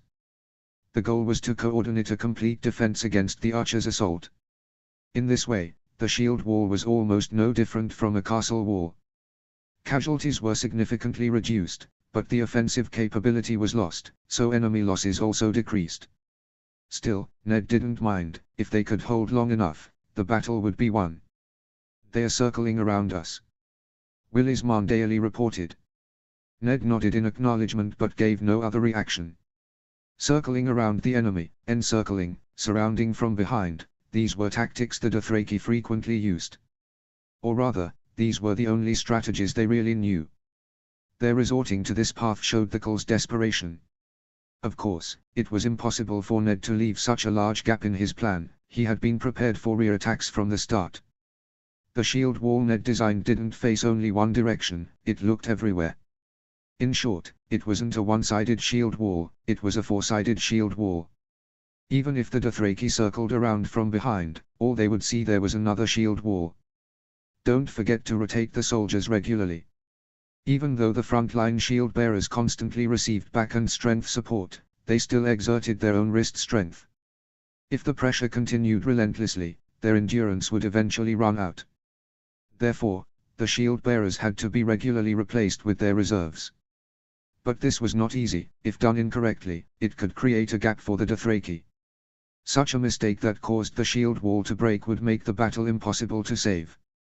Ned knew the center circle would especially be the main target of the attack. That's why he had placed the strongest selected soldiers there and had them constantly training. The soldiers knew exactly how to perform the rotations, and commanders who regularly inspected the shield wall and ordered the rotations were present. Soldiers could not switch positions without such an order. Half an hour had passed. More than half of the circle was complete. If Ned had been in Khal Drogo's place, he would have recognized the inevitable and withdrawn, but the Dothraki did not. In fact, under Khal's lead, they launched an even more furious assault. Ned could see the wall was truly shaking now. "Drop what you're doing," he commanded, pointing out Khal Drogo to Howland Reed. "Take an archer unit and hunt the Khal." Howland nodded silently. Crannog men might be weak and wiry folk, but they were renowned for their archery. 5 minutes later, a chorus of cries rose from the Dothraki ranks. Ned didn't know their language, but he understood what they were shouting. Khal Drogo was dead. Some Dothraki began to flee immediately, but Ned sent no troops after them. Completing the circle was more important. There was no room for distraction. With their leader slain, the Dothraki suffered an obvious blow to their morale. Their attacks grew erratic, some fled, others struck at random points on the shield wall. And finally, the circle closed. The Dothraki had realized they were trapped, but they continued to attack the shield wall desperately. If Khal Drogo were still alive, he would have ordered them to concentrate their assault on a single point, giving them at least some hope. But that was not the case. The Khalasar attacked random spots along the circle, trying frantically to break through the wall. "Dustin, we'll hunt down the Khalasar outside the circle," Ned commanded. Once the circle was complete, the shield wall became single-faced, looking only inward. Their backs were exposed. This also meant that the number of soldiers holding the wall was reduced by half. "It's time to finish this. No mercy. No prisoners. Kill them all without exception." Great Yonumber laughed with joy and victory, then blew the horn one last time. The Dothraki were now trapped inside the circle, which tightened more with every passing minute, squeezing them further. Meanwhile, the free soldiers would hunt the Dothraki outside the circle and rain a shower of arrows on those inside, causing constant casualties. Ned mounted his horse and rode away, knowing that for decades to come, the Trident River would run red with Dothraki blood. Notes. First, I want to talk about the shield wall image. I debated and explained my ideas at length with many AI tools to get the formation I had in mind depicted properly. Still, they kept showing nonsense and couldn't produce the exact image I wanted. In the end, I chose the least bothersome image and used it in this chapter. I hope it helped spark your imagination and made the story easier to understand. Some people say AI is stealing the jobs of graphic designers. Maybe that will happen someday, but as things stand now, I can say it's impossible. AIs still have a long way to go. The shield wall I describe in this chapter was used in various forms in medieval Europe and has many different styles and names: phalanx, testudo, skjaldborg. I mixed these formation tactics together in a way and customized them for the Dothraki. The center's retreat and the wing's advance, resulting in the enemy being encircled, is commonly known as the pincer movement. It was notably used by Hannibal in the Battle of Cannae.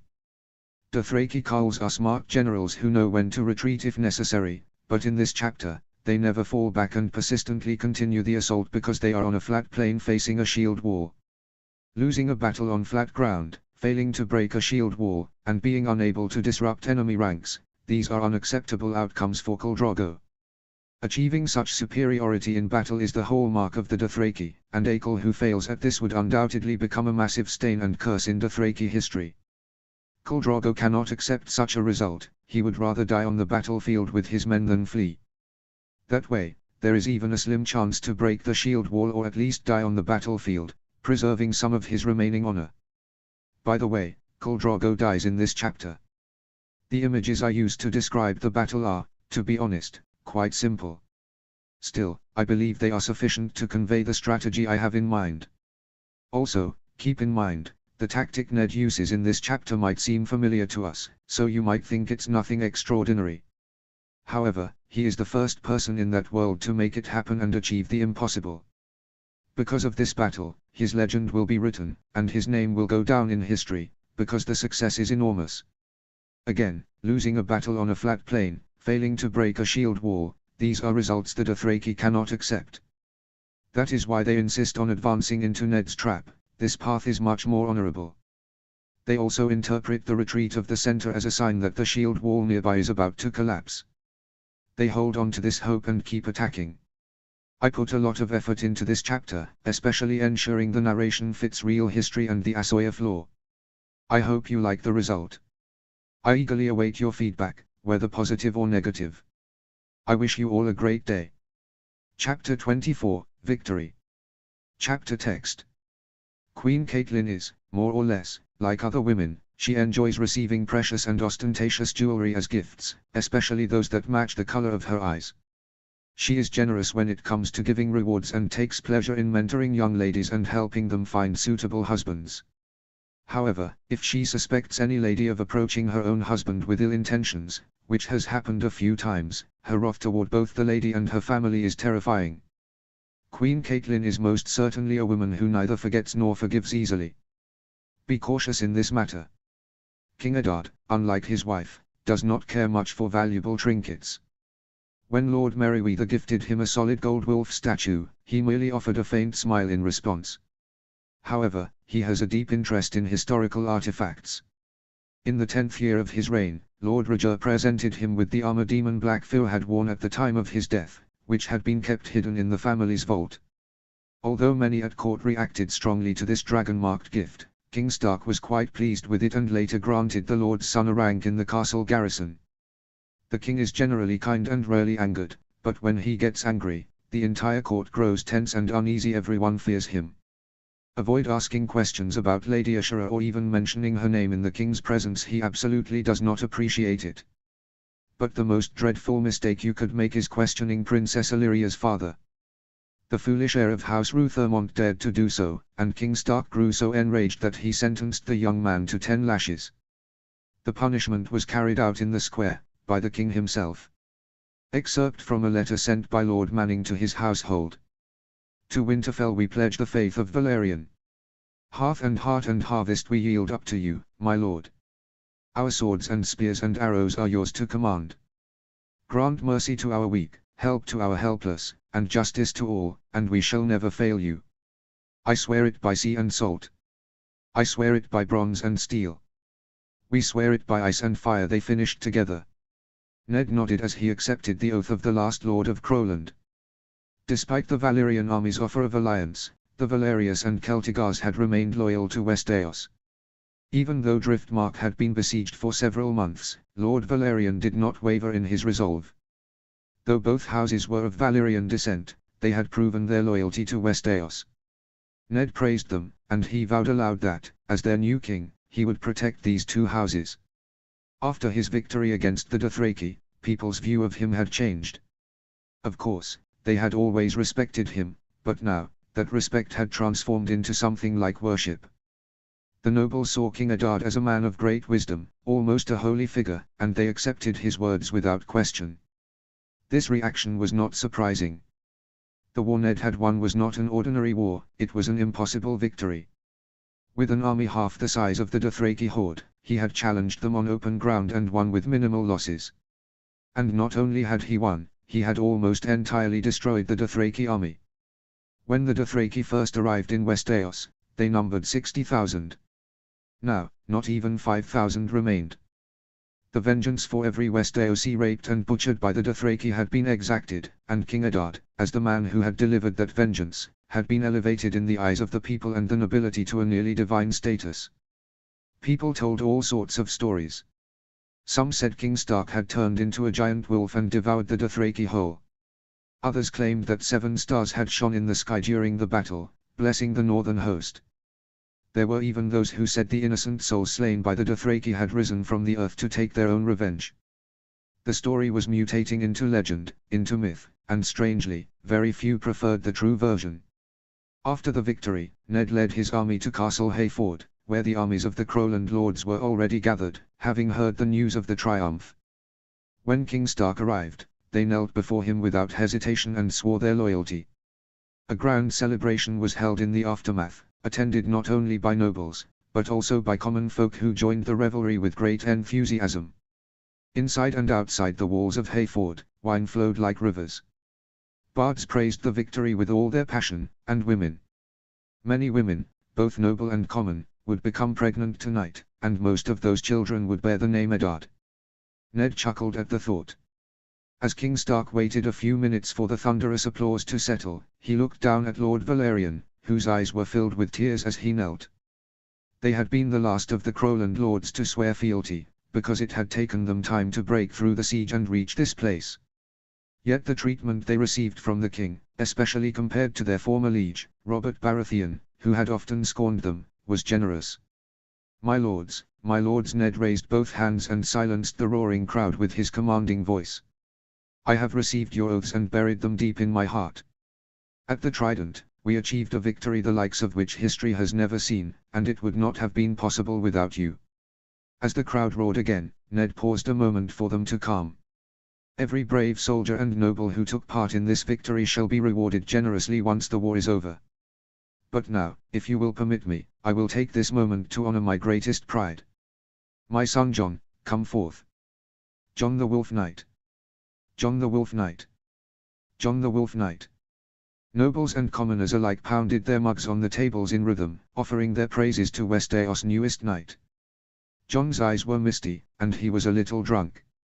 He stepped forward at once and knelt before his father. As Ned looked at Jon, he let out a proud sigh. Jon might not be his true-born son, but after all these years, Ned had accepted him as a son in every way and held him close to his heart. The pride he felt now was the pride of a father. At the most critical moment of the battle, the Dothraki under Khal Drogo nearly shattered our shield wall, Eddard proclaimed. But my son Jon stepped forth with great courage, and slew Khal Drogo and his closest Khalasars in single combat. Had he not, the battle might have ended very differently. He had originally dispatched Howland Reed and the Crannog men archers to hunt down the Khal, and when Drogo fell, he naturally assumed Lord Reed was responsible. But he had been mistaken. The glory belonged to his bastard son, Jon Snow. When Ned learned the truth, he had been thoroughly surprised. From the crowd, he heard someone praise aloud, "A great warrior, just like his uncle." For a fleeting moment, Ned's skin prickled with unease, until he realized the man was not referring to his brother Brandon, but to Sir Arthur Dane, and he relaxed. He drew his great sword, Ice, and placed it upon his son's right shoulder. Ned was a man who kept to the old gods and had never been knighted himself. Still, as a king, he held the right to bestow knighthood upon his warriors. "Do you swear to protect the innocent, defend the weak, and remain loyal to the Lord to whom I swore my oath of fealty?" "I swear it," Jon declared loudly. Ned smiled, then moved the blade to Jon's left shoulder. "Do you swear to serve the realm and show loyalty, to be brave, just, and true in the sight of the new and the old gods?" "I swear it," Jon answered, looking directly at the king. Ned removed his glove and gave Jon a light slap across the face. "Let that be the last blow you receive without returning it," he said to his son. "You knelt as a common man, now rise as a knight of my 7 kingdoms. Rise, Jon the Wolf Knight." As his son stood, the crowd erupted into joyous cheers. Ned placed a hand on Jon's shoulder and looked into his eyes. "I am proud of you, my son." A single tear rolled down Jon's cheek. "The oath you just swore," Benjen Stark reminded his nephew, "hold it above all else. Don't make the same mistake your Uncle Arthur did." Jon nodded in agreement, while Ned let out a deep sigh. Benjen didn't know Jon's true parentage. Like everyone else, he believed him to be Ned and Ashura's son. Eddard hadn't told him the truth, thinking his brother wouldn't be able to bear it. Benjen had long been questioning himself, voicing his desire to join the Night's Watch to his brother. It had been difficult for Eddard to dissuade him. "Your Grace," said Lord Hayford, stepping forward and bowing with deep reverence. "Forgive me for interrupting this momentous occasion so rudely. I bring news and a gift that will gladden not only you, but all Westeros." Ned raised his eyebrows and signaled for the Lord to speak. If he dared interrupt Jon's ceremony, the matter had to be grave indeed. "1 week before your Grace honored Hayford with your visit," Lord Hayford announced with pride, "our scouts spotted a company of 50 Dothraki passing through our lands. I took command of my host and dealt with them swiftly. We gained great spoils from the skirmish." He gestured behind him, and 4 strong men entered the hall, struggling to carry a massive stake. With effort, they planted it upright before the king. A corpse was fixed to the top, hidden beneath a cloak. "Behold," Lord Hayford said as he pulled away the covering, "the vile dragon whore who brought the Dothraki upon our shores, Daenerys Targaryen." The crowd stared in stunned silence at the silver-haired corpse. The woman's body was marred with bruises and lash marks, brutally mistreated in every visible way. "She took her own life upon capture," William Dustin informed the king. Later, her corpse was thrown into the dungeons and beaten. The stunned crowd remained silent for a few heartbeats longer, then erupted into cheers and triumphant cries. Soon, insults and curses filled the air. Some nobles even hurled whatever they could grab at the dead woman's body in a frenzy of hatred. Ned watched the scene with a frown. It was true the woman had brought 60,000 Dothraki into Westeros and caused a great tragedy, but such behavior clashed deeply with his sense of honor. When he looked at Jon's face, he saw that his son didn't seem to care much about his aunt's death, though, to be fair, he didn't know she was his aunt, so that was only natural. Even the Valerius wore neutral expressions. They were the Targaryens' closest kin, yet they didn't seem to mind the disrespect shown to a Targaryen princess in the slightest. "Take her down," Ned whispered into William Dustin's ear. "Bury her somewhere hidden. Enough torment has been inflicted." Lord Dustin nodded and motioned for a few men to follow him as he exited the hall. "The war is not over yet," Ned thought as he returned to his seat. "The Valyrian host still lies ahead, unless they flee before I arrive." The High Septon sighed as he watched the common folk of Old Town celebrating the victory with great joy in the streets. Then he turned to the members of the most devout gathered behind him.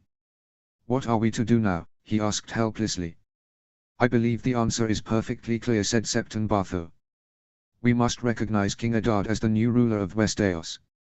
Recognize a heathen who worships the old gods as king. Is this what we've come to after the Targaryens?" Septon Wylam spat in disgust. Every one of us in this council swore we would not repeat the mistakes of our predecessors. Do you truly believe our declaration would change anything at this point? Another asked. The people already accept the Stark as their king. The lords of the Crown lands have knelt to him, and the Reach lords will soon follow. King Argilac, regrettably, left no heir offered old Septon Royder. His sister, Argella, is married to Robb Stark, but perhaps Lord Stannis' son could be declared king instead. That boy's mother is a heathen from the north, Septon Bartho sneered. How do you know the son is any different? We cannot bend the knee to the Starks. If we do, the Targaryen tragedy may repeat itself, warned Septon Borath. They are not even Andals, they carry the blood of the first men, pagan blood. Mark my words, they will claim to honor the Seven, while secretly worshipping trees.